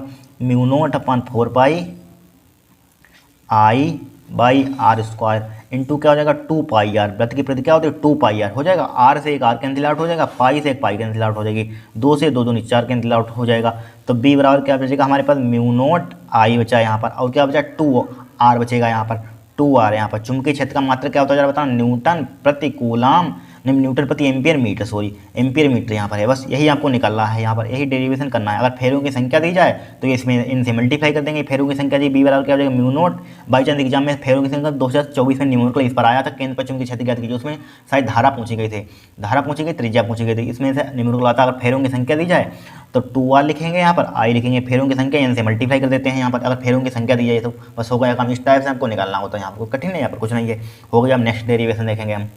देखिए वेरी मोस्ट इंपॉर्टेंट है, आप देख लेना पेपर उठा के, जितने हमने डेरिवेशन कराए हैं। एक अनसार्ट पेपर होगा अगर आपके पास, हर साल ये डेरिवेशन आते हैं। अब देख लेना, उठाकर कॉपी देख लेना, मतलब अनसार्ट पेपर देख लेना। हर साल आपको ये डेरिवेशन आपको एग्जाम में मिलेंगे, ध्यान रखना यहाँ पर, ठीक है।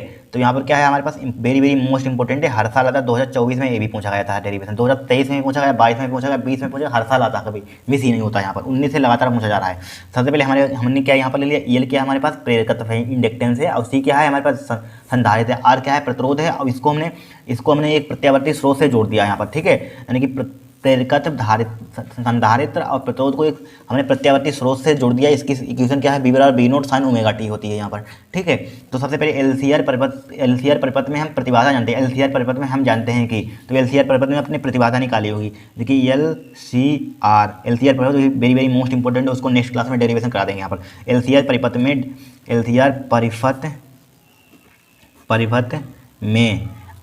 में हम जानते हैं, हम बी नोट डेट यानी हम जानते हैं कि क्या जानते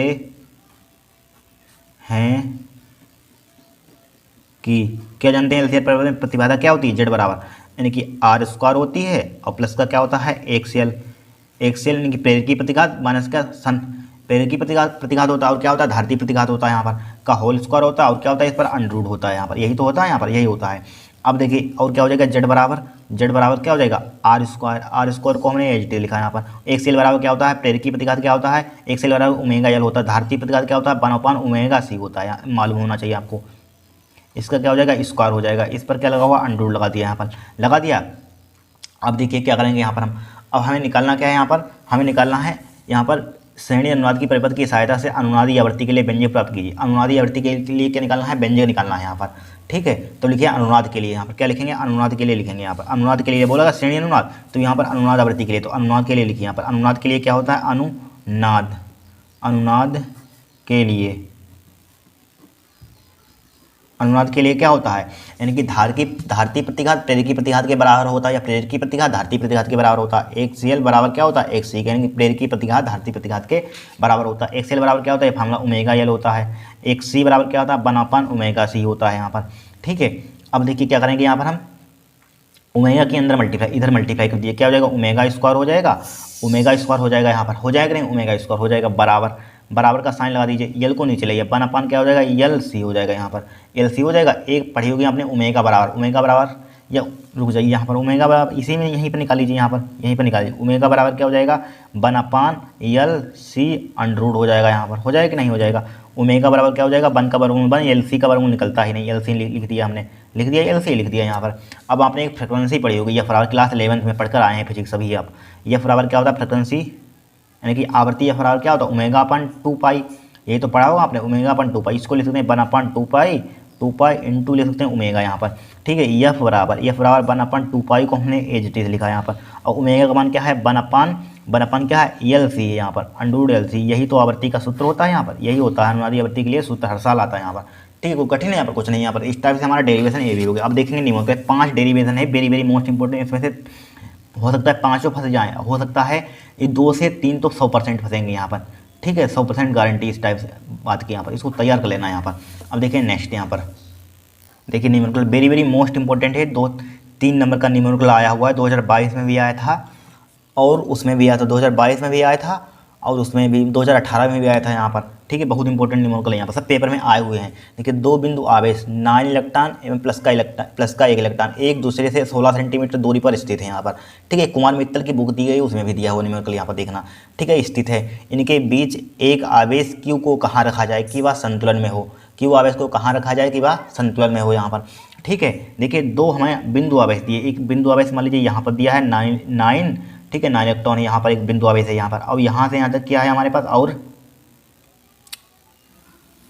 और यहाँ पर मान लीजिए सपोज दैट यहाँ पर क्या है हमारे पास, कहाँ पर मान लीजिए, यहाँ पर कहीं पर मान लीजिए, यहाँ पर क्या दिया, प्लस का 1 इलेक्ट्रॉन दिया, यहाँ पर प्लस का 1 इलेक्ट्रॉन लिख लिया, यहाँ पर ठीक है। अब इनके बीच की दूरी हमारे पास डिस्टेंस कितनी है, पूरी 16 सेंटीमीटर है, इनके बीच की डिस्टेंस क्या है, 16 सेंटीमीटर, यहाँ से यहाँ तक डिस्टेंस कितनी है हमारे पास, 16 सेंटीमीटर है, यहाँ से यहाँ तक डिस्टेंस, ठीक है, 16 सेंटीमीटर हमने डिस्टेंस लिखी, ठीक है। यहाँ से यहाँ तक डिस्टेंस कितनी है हमारे पास, 16 सेंटीमीटर दूरी पर से। इनके बीच एक आवेश को Q को कहाँ रखा जाए, ठीक है, Q को इनके बीच यहाँ पर Q रखा जाए, यहाँ पर Q रखा जाए, कहाँ पर रखा जाए Q, मान लीजिए सपोज दैट हमने यहाँ पर Q रख दिया, यहाँ पर आवेश Q यहाँ पर रखा हुआ है यहाँ पर, ठीक है, Q आवेश हमने यहाँ पर रख दिया, Q आवेश यहाँ पर, ठीक है। अब देखिए एक इस आवेश के कारण यहाँ पर इस आवेश ये इलेक्ट्रॉन ये बिंदु आवेश है हमारे पास, क्या है, बिंदु आवेश, इस आवेश के कारण मान लीजिए हमारे पास देखिए बल इधर की ओर लगेगा, यहाँ पर F1 मान लीजिए F1 लगेगा इधर की ओर यहाँ पर, ठीक है। और इस आवेश के कारण हमारे पास इस आवेश के कारण किधर की ओर लगेगा, मान लीजिए सपोज दैट इस प्लस के प्लस का Q है यहाँ पर, प्लस का E, इस आवेश के कारण मान लीजिए सपोज दैट यहाँ पर बल हमारे पास क्या लगेगा, इधर की ओर F2 लगेगा यहाँ पर, ठीक है, इधर की ओर F2 लगेगा यहाँ पर, कोई दिक्कत नहीं है। अब देखिए यहाँ पर देखिए आप देखिए पूरी दूरी क्या है हमारे पास, 16 सेंटीमीटर है यहाँ पर, क्या है पूरी दूरी 16 सेंटीमीटर। तो मान लीजिए यहाँ से और यहाँ तक की दूरी मान लीजिए हमने x मान ली, यहाँ पर यहाँ से यहाँ तक की दूरी, ठीक है, x मान ली। तो यहाँ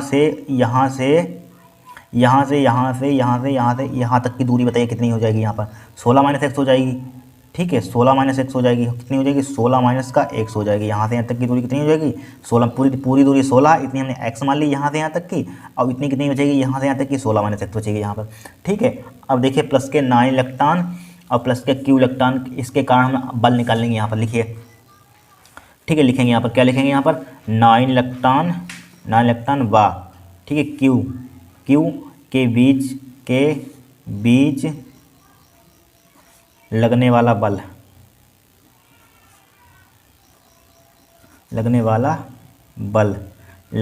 क्या हो जाएगा यहाँ पर, लगने वाला कूलम का नियम आपने पढ़ा हुआ है यहाँ पर, कूलम का नियम लगा दीजिए यहाँ पर, चूंकि 2 बल है ना, यहाँ पर 2 आवेश होते हैं, उनके बीच की दूरी दी हो यहाँ पर, तो क्या लगाते हैं, कूलम का नियम लगाते हैं यहाँ पर। तो कूलम का नियम क्या होता है, F बराबर यहाँ पर लिख दें, F बराबर होता है 1/4π एप्सिलॉन पढ़ाया हुआ है, Q1 Q2 सब पढ़ा चुके हैं, Q1 Q2 अपन R², यही तो होता है कूलम का नियम, लगा दीजिए। तो यहाँ पर इसके कारण क्या लग रहा है हमारे पास बल, F1 लग रहा है, तो F1 लिख दीजिए, F1 क्या लगा, F1, ठीक है, 1/4π एप्सिलॉन का मान क्या होता है, 9 × 10⁹ होता है यहाँ पर, ठीक है। अब देखिए Q1 का मान क्या है, 9 दिया है, 9 लिख लिया यहाँ पर, और इनकी Q2 का मान कितना दिया है, Q2 का मान Q दिया है, Q लिख लिया, अपान R स्क्वायर होता है। यहाँ से यहाँ तक की डिस्टेंस कितनी, यहाँ से यहाँ तक की कितनी डिस्टेंस है हमारे पास, एक्स स्क्वायर है, एक्स स्क्वायर लिख लिया यहाँ पर। ठीक है, अब इतना ही, इसको समीकरण 1 डाल दीजिए यहाँ पर। अब देखिए, अब इस आवेश से मतलब कि इस आवेश से इस प्लस के ई आवेश तक की इनके बीच का बल निकाल लीजिए यहाँ पर। इनके बीच का बल क्या लग रहा है, F1, और इनके बीच बल लग रहा था, लग रहा था क्या, इसके कारण मतलब F1 लग रहा था और इसके कारण F2 लग रहा था। ठीक है, अब यहाँ पर F2 निकालिए, प्लस के इसके निकालिए ई प्लस का इलेक्ट्रॉन तथा क्यू के बीच लगने वाला बल। ठीक है, तो लिखिए यहाँ पर, क्या लिखेंगे यहाँ पर, ई तथा क्यू के बीच लगने वाला बल, लगने वाला बल कितना हो जाएगा यहाँ पर, F2 बराबर हो जाएगा हमारे पास भाई 1/4 कॉमन क्या हो जाएगा, 9 गुणा 10 की पावर 9 हो जाएगा यहाँ पर। ठीक है, फिर क्या हो जाएगा यहाँ पर, इनके Q इंटू ई हो जाएगा, अपान क्या हो जाएगा, R स्क्वायर। यहाँ से यहाँ तक की डिस्टेंस कितनी है, 16 - x का होल स्क्वायर हो जाएगा यहाँ पर, हो गया 16 - x का होल स्क्वायर। देखिए इसको डाल दिए समीकरण 2। अब देखिए यहाँ पर क्या है, संतुलन में, यहाँ पर संतुलन अवस्था में क्या होता है, लिख लीजिए संतुलन अवस्था में, संतुलन अवस्था में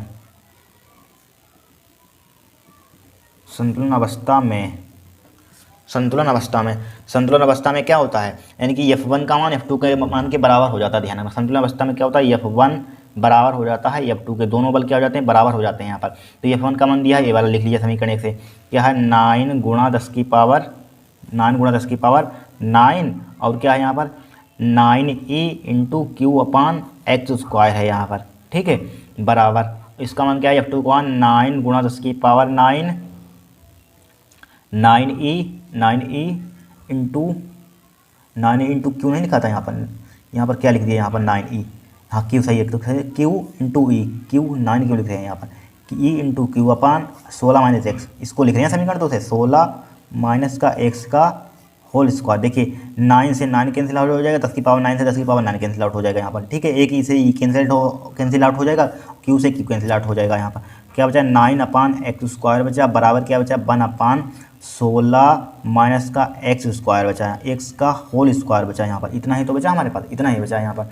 ठीक है, अब देखिए क्या करेंगे यहाँ पर, अब दोनों पक्षों का आप यहाँ पर इसको इस टाइप से लिखिए, 9 इसको लिख सकते 3/x का होल स्क्वायर, जब स्क्वायर खोलेंगे तो इतना ही, इसको क्या लिख सकते हैं 1/16 - का x का पूरे पर स्क्वायर लगा दीजिए, पूरे पर स्क्वायर लगा सकते हैं कि नहीं, जब इसका स्क्वायर खोलेंगे तो इतना ही। देखिए स्क्वायर से स्क्वायर कैंसिल आउट हो जाएगा, बट काटते नहीं, ठीक है, मान लिया जाता है। तो 3 क्या हो जाएगा, x हो जाएगा, बराबर क्या हो जाएगा 1/16 - का x हो जाएगा।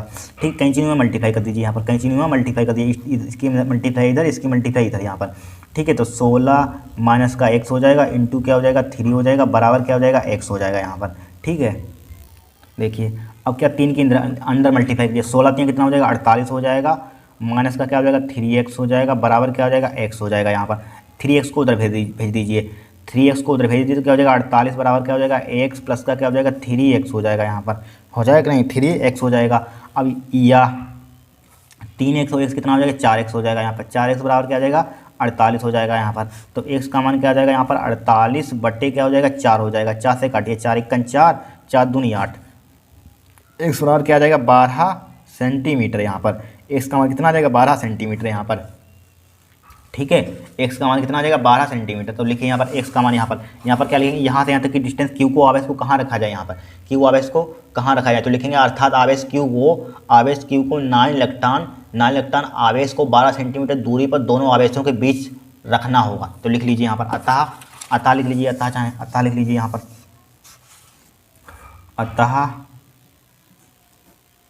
अतः क्या लिखेंगे, अतः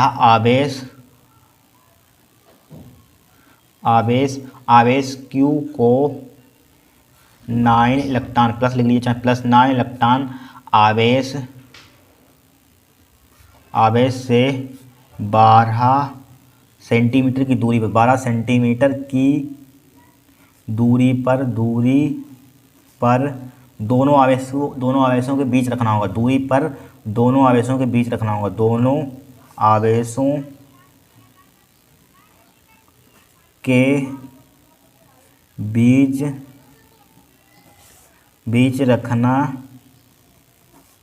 होगा। बस हो गया यहाँ पर। इस टाइप से न्यूमेरिकल को करना है यहाँ पर, ठीक है। अब दूसरा देखेंगे, देखिए हम, देखिए दूसरा क्या, 4 माइक्रोफेरेड था 6 माइक्रोफेरेड के दो संधारित्र 20 वोल्ट की बैटरी के साथ श्रेणी क्रम में संयोजित हैं। क्या है, श्रेणी क्रम में संयोजित हैं, ठीक है। 4 माइक्रोफेरेड धारिता के संधारित्र में संग्रहित ऊर्जा तथा प्रति सेकंड द्वारा दी गई ऊर्जा का मान ज्ञात कीजिए। बहुत बार आ चुका है, पेपर में ध्यान रखना यहाँ पर, ठीक है। बुक से लिया हमने न्यूमेरिकल। क्या 4 माइक्रोफेरेड तथा 6 माइक्रोफेरेड के दो संधारित्र 20 वोल्ट की बैटरी के साथ श्रेणी क्रम में संयोजित है। यहाँ पर संधारित्र क्या है, श्रेणी क्रम में संयोजित है यहाँ पर। तो C1 का मान मान लीजिए, इसको सपोज दैट C1 का मान कितना दिया है, 4 माइक्रोफेरेड, 4 माइक्रोफेरेड यहाँ पर, ठीक है। C2 का मान कितना है हमारे पास, ठीक है। और C2 का मान कितना है यहाँ पर, C2 का मान हमारे पास है 6 माइक्रोफेरेड है यहाँ पर, ठीक है। 6 माइक्रोफेरेड 20 वोल्ट की बैटरी के साथ जोड़ा गया है यहाँ पर, ठीक है। श्रेणी क्रम में संयोजित है, ठीक है। श्रेणी क्रम में क्या है, संयोजित है। सबसे पहले यहाँ पर B का मान यहीं पे लिख दें, B का मान यहीं पे लिख दीजिए। B का मान कितना है हमारे पास, 20 वोल्ट है यहाँ पर, 20 वोल्ट यहाँ पर, इतना पहले देखिए यहाँ पर, ठीक है। फिर क्या है, संयोजित है, यहाँ इतना सोल्व कीजिए। देखिए C1 C2 क्या है हमारे पास, श्रेणी क्रम में है यहाँ पर, सीरीज में है यहाँ पर, ठीक है। सीरीज में क्या है, सीरीज में है। तो इसके लिए सीरीज में फार्मूला का क्या होता है, जब C1 C2 श्रेणी क्रम में है तो क्या होता है, यानी संधारित्र का फार्मूला, धारिता का फार्मूला। क्योंकि C1 तथा C2 श्रेणी क्रम में है, सीरीज में है यहाँ पर, श्रेणी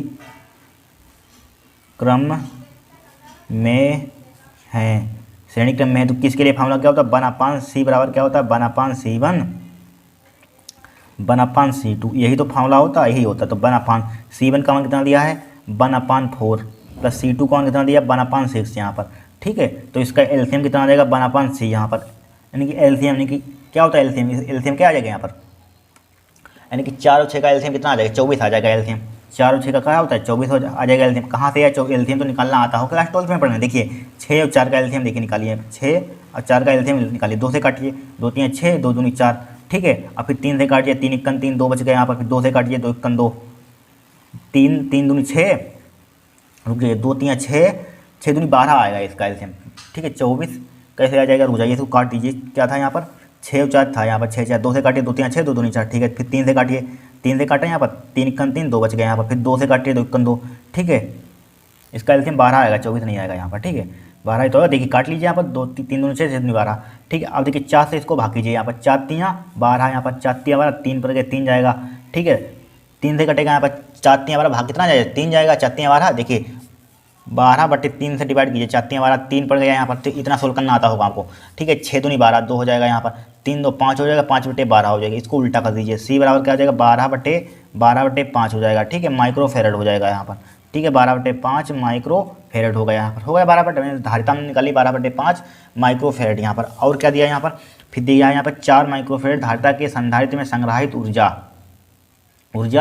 कितनी हो जाएगी, चाहे इसको डिवाइड कर लीजिए, चाहे इसको 2 से डिवाइड कीजिए, 5 दूनी 10, 2 बच गए, 5 चौको 20 हो जाएगा माइक्रोफेरेड यहाँ पर, ठीक है। फिर 4 माइक्रोफेरेड धारिता के संधारित्र में संग्रहित ऊर्जा तथा प्रति सेकंड के द्वारा दी गई ऊर्जा का मान ज्ञात कीजिए, ठीक है। दी गई ऊर्जा का मान ज्ञात कीजिए। तो यहाँ पर आवेश भी निकालना है, यहाँ पर नहीं आवेश तो निकालना। 4 माइक्रोफेरेड धारिता के संधारित्र में संग्रहित ऊर्जा तथा प्रति सेकंड द्वारा ली गई ऊर्जा का मान ज्ञात कीजिए। तो ऊर्जा के लिए सबसे पहले आपको आवेश मालूम होना चाहिए, तो आवेश निकाल लीजिए यहाँ पर।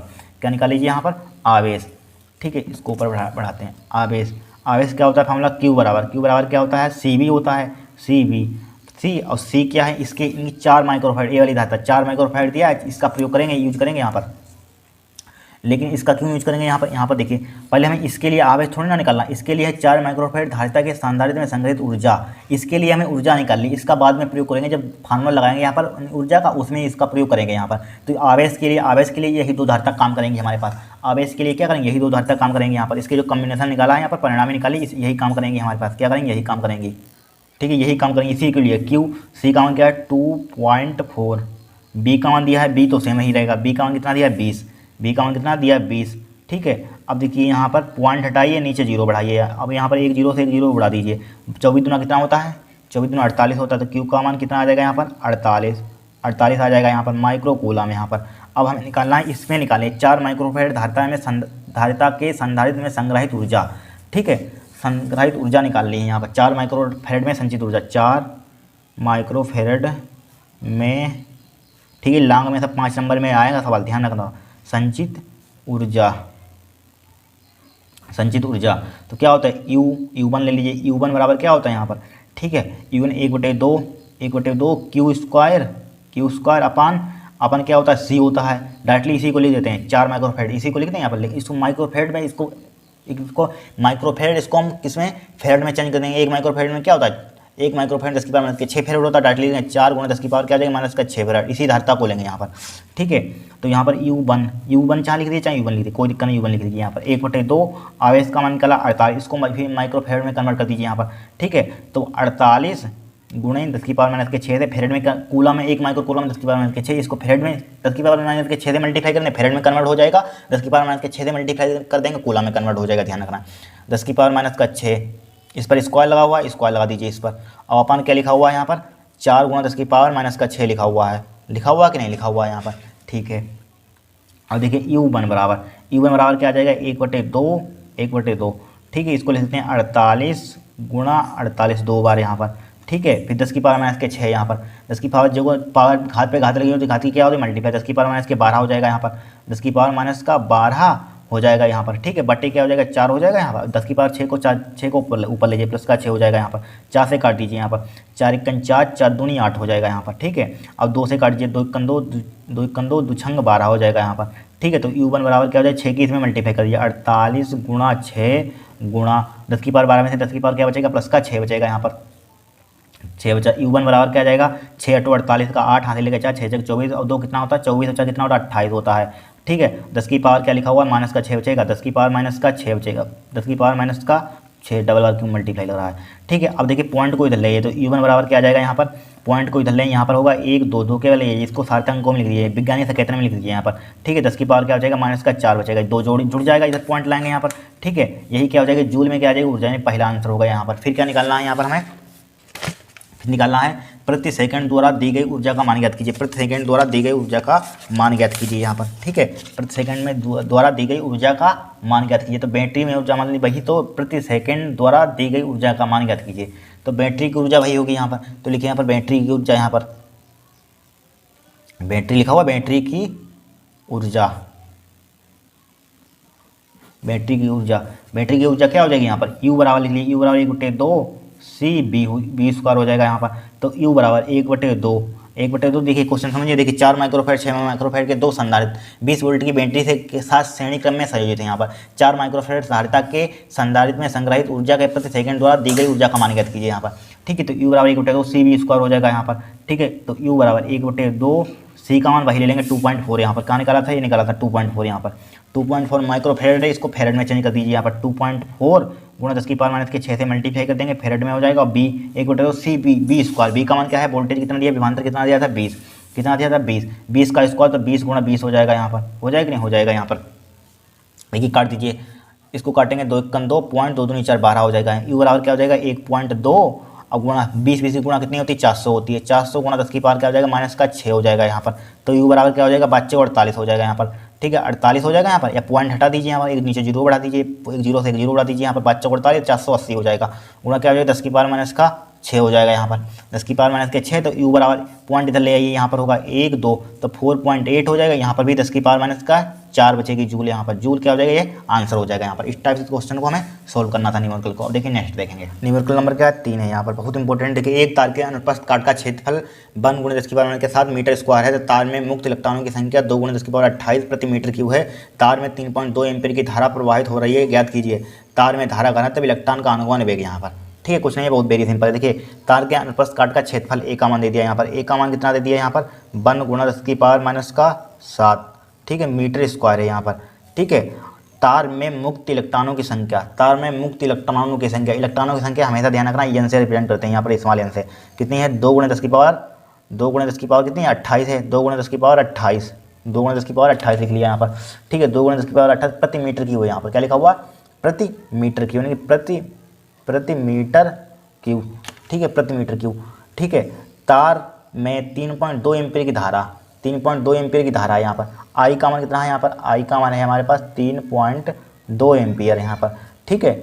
और क्या दिया यहाँ पर, और कुछ दिया ही नहीं यहाँ पर, ठीक है। ज्ञात कीजिए तार में धारा घनत्व फार्मूला भी बताया था, जे बराबर क्या होता है, जे बराबर होता है हमारे पास I/A, यही तो होता है, जे बराबर I/A यही होता है। आई का मान कितना दिया 3.2, और ए का मान कितना दिया, क्षेत्रफल कितना दिया है 1 गुणा 10 की पावर माइनस के 7, 1 गुणा 10 की पावर माइनस का 7 यहाँ पर, ठीक है, 2-3 साल लगातार आया है यहाँ पर, ठीक है। जे बराबर क्या हो जाएगा यहाँ पर 3.2, 10 की पावर 7 को ऊपर ले जाइए, यहाँ पर 10 की पावर 7 को ऊपर ले जाइए, प्लस का 7 हो जाएगा। धारा घनत्व का मात्रा क्या होता है, इसका मात्रा एम्पियर, और प्रति क्या हो जाएगा मीटर स्क्वायर हो जाएगा, यहाँ पर हो गया। फिर क्या निकालना है, इलेक्ट्रॉन का अनुगमन वेग, यहाँ पर इलेक्ट्रॉन का अनुगमन वेग, धारा घनत्व, धारा उसमें विद्युत धारा और उस विद्युत धारा और किसमें संबंध पढ़ाया था, विद्युत धारा अनुगमन वेग में। विद्युत धारा अनुगमन वेग में संबंध क्या पड़ा, आई बराबर क्या होता है ANE/BD संबंध प्रूफ कराया है अभी, वही था यहाँ पर। हमें निकालना किसका मान है यहाँ पर BD का, तो इसको नीचे ले आइए, तो BD बराबर क्या हो जाएगा, अनुगमन वेग क्या हो जाएगा, प्रभाव वेग आई अपन क्या हो जाएगा ANE, ठीक है, ये NE यहाँ पर, ठीक है। यही फार्मूला आपको ध्यान रखना, इनमें से एक चीज़ कोई पूछी जाती है, कुछ भी पूछ सकता है यहाँ पर, ठीक है, ध्यान रखना। तो BD बराबर क्या हो जाएगा, BD बराबर क्या हो जाएगा आई का मान दिया है ऊपर 3.2 दिया है यहाँ पर, क्षेत्रफल का मान देख लेना, ऊपर गुणा 10 की 1 गुणा 10 की पावर माइनस के 7 है यहाँ पर। एन क्या है यहाँ पर, इलेक्ट्रॉनों की संख्या कितनी है, 2 गुणा 10 की पावर 28, 2 गुणा 10 की पावर 28 यहाँ पर लिख लिया, 2 गुणा 10 की पावर 28 लिख लिया यहाँ पर, ठीक है। फिर क्या है यहाँ पर, इलेक्ट्रॉन पर आवेश कितना होता है, 1.6 गुणा 10 की पावर माइनस के 19, 1.6 गुणा 10 की पावर माइनस के 19 होता है यहाँ पर, ठीक है। कैलकुलेशन करना आपका क्या आ जाएगा, अनुगमन वेग आ जाएगा यहाँ पर, क्या करना, कैलकुलेशन करना, अनुगमन वेग आपका आ जाएगा, ठीक है। कैलकुलेशन करना आपका अनुगमन वेग आ जाएगा यहाँ पर, ठीक, कैलकुलेशन करना। अनुगमन वेग का मात्रा क्या होता है भाई, जो वेग का मात्रा होता है भाई, अनुगमन वेग का मीटर प्रति सेकंड हो जाएगा यहाँ पर, ठीक है। नेक्स्ट क्वेश्चन देखेंगे कल, इस कैलकुलेशन जरूर कर लेना यहाँ पर, ठीक है। कुछ है ही नहीं यहाँ पर काटना, 16 से काटना है, काट दीजिए, देखिए पॉइंट से पॉइंट कैंसिल आउट हो जाएगा, 16 दूनी 32 हो जाएगा यहाँ पर, 32 हो जाएगा, और 2 से 2 उठ जाएगा यहाँ पर, कट जाएगा, 2 से 2 कट जाएगा यहाँ पर, ठीक है, 2 से 2 कट जाएगा यहाँ पर, कहाँ का 2 से 2 कट जाएगा यहाँ पर। और 10 की पावर 7 है, 10 की 19 और 7 कितना होता है, 19 7 कितना होता है 26, 1926, 28 में से 26 का कितना बचेगा यहाँ पर, 28 में से 26 का कितना बचेगा यहाँ पर, लिख लीजिए, देखिए 1/, देखिए यहाँ पर क्या 19 और 26, 26 में से 28 का कितना बचेगा 1/, किसका बचेगा 1/, 10 की पावर प्लस का 2 बचेगा यहाँ पर, प्लस का 2 बचेगा यहाँ पर, तो प्लस का 2 इसको ऊपर ले जाइए यहाँ पर, BD बराबर क्या हो जाएगा 10 की पावर माइनस के 2 हो जाएगा यहाँ पर, मीटर प्रति सेकंड यहाँ पर, ठीक है, हो गया। ये भी क्वेश्चन कैलकुलेशन आपको करना ही नहीं है। अब देखिए नेक्स्ट, देखिए 0.40 टेस्ला के चुंबकीय क्षेत्र के अंतर्गत 1 सेंटीमीटर व्यास के वृत्त में गति करता है। यह पथ 200 वोल्ट प्रति मीटर के विद्युत क्षेत्र से सरल रेखी हो जाता है। इस कण के आवेश प्रति द्रव्यमान का मान ज्ञात कीजिए, ठीक है, आवेश प्रति द्रव्यमान का मान ज्ञात कीजिए। बी का मान दिया है हमें 0.40 टेस्ला, 1 सेंटीमीटर व्यास यहाँ पर है, तो 2r सेंटीमीटर व्यास, 2r लिखते हैं, क्या है 1 सेंटीमीटर यहाँ पर, 1 सेंटीमीटर है यहाँ पर, 1 सेंटीमीटर, इसको किस में कन्वर्ट कर देंगे मीटर में यहाँ पर, तो क्या हो जाएगा यहाँ पर 1 गुणा 10 की पावर माइनस का, ये बाद में कर देना यहाँ पर। तो r का मान निकालिए, r का मान क्या हो जाएगा 1/2, 1/2 का मान जरा बताना क्या होता है, 1/2 मतलब क्या होता है 0.5 सेंटीमीटर, इसको मीटर में कन्वर्ट कर दीजिए। r बराबर क्या हो जाएगा यहाँ पर 0.5 गुणा 10 की पावर माइनस का 2 मीटर हो जाएगा यहाँ पर, सेंटीमीटर को 10 की पावर माइनस के 2 से मल्टीप्लाई कर देते हैं, मीटर में हो जाता है, ठीक है। और क्या दिया यहाँ पर 200 वोल्ट प्रति मीटर विद्युत क्षेत्र यानी कि 200 वोल्ट प्रति मीटर विद्युत क्षेत्र, यानी कि किसका मान दिया है यहाँ पर हमें, विद्युत क्षेत्र की तीव्रता मतलब ई का मान दिया है 200 वोल्ट प्रति मीटर यहाँ पर, ठीक है। क्षेत्र में रेखी सरल रेखी हो जाता है। इस कण के आवेश प्रति द्रव्यमान का मान ज्ञात कीजिए। आवेश प्रति द्रव्यमान का मतलब क्या होता है, यानी कि Q/M का मान ज्ञात करना है यहाँ पर, ठीक है, Q/M का मान ज्ञात करना। देखिए एक F बराबर क्या होता है हमारे पास फार्मूला, F बराबर होता है फार्मूला QE होता है, पढ़ा होगा आपने, F बराबर क्या होता है QE होता है, और एक F बराबर क्या होता है QBB होता है आपने, ठीक है, पढ़ा होगा। QBB वैसे sin थीटा होता है यहाँ पर, वैसे 90 ले लेंगे, ठीक है, QBB होता है यहाँ पर, ठीक है, क्या होता है QBB होता है, बराबर क्या है QE लिखा हुआ है यहाँ पर, लिखा हुआ है। हमें निकालना क्या है यहाँ पर, अब एक B बराबर होता है, एक B बराबर यहाँ पर क्या अप्लाई कर देंगे, यहाँ पर हमें EM का मान लाना है यहाँ पर। देखिए यहाँ पर क्या कुछ कट रहा है कि नहीं, Q से Q कट जाएगा, यहाँ पर B का मान निकाल लीजिए, किसका मान निकालिए B का मान, E/, क्या हो जाएगा B हो जाएगा यहाँ पर, ठीक है। E का मान कितना दिया है यहाँ पर 200 दिया है, अब B का मान कितना है 0.40, लाइट चलिए कोई 0 पॉइंट क्या है 40 यहाँ पर, 0.40 देख लीजिए, लास्ट सवाल बचा है 0.40 यहाँ पर। अब देखिए पॉइंट हटा दीजिए, ऊपर एक 0 बढ़ा दीजिए, यहाँ पर बढ़ा दिया, लेकिन 2 0 बढ़ेंगे यहाँ पर, 2 0 बढ़ जाएंगे यहाँ पर, बढ़ जाएंगे, 1 0 से 1 0 उड़ा दीजिए, 4 से इसको काट दीजिए यहाँ पर, 4 पंचे 20, 500 आ जाएगा यहाँ पर, कितना आ जाएगा 500, तो बेग का क्या आ जाएगा 500 मीटर प्रति सेकंड आ जाएगा यहाँ पर, 500 मीटर प्रति सेकंड आ जाएगा बेग का मान यहाँ पर, ठीक है। अब एक हम जानते हैं R बराबर होता है फार्मूला MB/QB, बहुत इंपॉर्टेंट है यहाँ पर, MB/QB होता है यहाँ पर, तो Q तो हमें निकालना है M/Q, इसको नीचे लाइए यहाँ पर, या यहाँ पर या लिखेगा,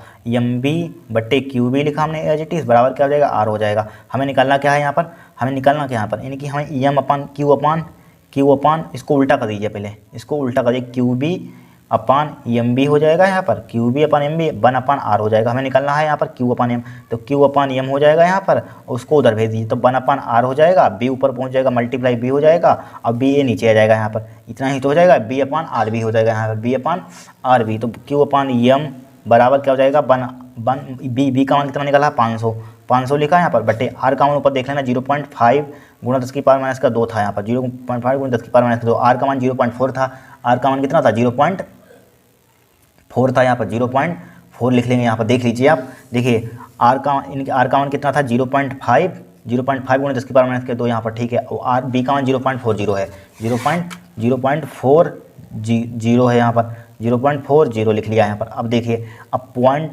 चाहे हटा दीजिए, पॉइंट हटाइए यहाँ से, 2 जीरो बढ़ जाएंगे ऊपर, एक पॉइंट हटाइए, 1 जीरो बढ़ जाएगा यहाँ पर, ठीक है, 1 जीरो से 1 जीरो उड़ा दीजिए यहाँ पर, ठीक है, कट गया यहाँ पर, और कुछ कटेगा यहाँ पर, कुछ नहीं। अब देखिए 5 चौक कितना हो जाएगा, 20 हो जाएगा यहाँ पर, क्यू अपान एम बराबर 5 2 4 जीरो बचेंगे यहाँ पर, ये रहने दीजिए यहाँ पर, 1 2 3 4 जीरो, 2 2 4 जीरो, बट्टे क्या हो जाएगा, 5 चौक 20 हो जाएगा यहाँ पर, हो जाएगा। 10 की पावर 2 को ऊपर ले जाइए यहाँ पर, प्लस मल्टीप्लाई क्या हो जाएगा, 10 की पावर 2 को ऊपर ले गए यहाँ पर, लेके 10 की पावर 2, 5 4 5 20, 1 जीरो से 1 जीरो कैंसिल आउट हो जाएगा, 2 से काट दीजिए यहाँ पर, 2 दूनी 4 हो जाएगा यहाँ पर, 2 दूनी 4, 1 बच गया, 10 हो गया, 2 पंचे 10 जीरो, 2 जीरो हो जाएगा, ऊपर 10 की पावर 2 ऊपर ले गए थे यहाँ पर, मल्टीप्लाई क्या हो जाएगा 10 की पावर 2 यहाँ पर, ठीक है। अब देखिए इसी को क्या लिख सकते हैं, 2 जीरो और 2 4 जीरो, यानी कि यहाँ पर लिख दें, यहाँ पर क्यू अपान एम का मान, क्यू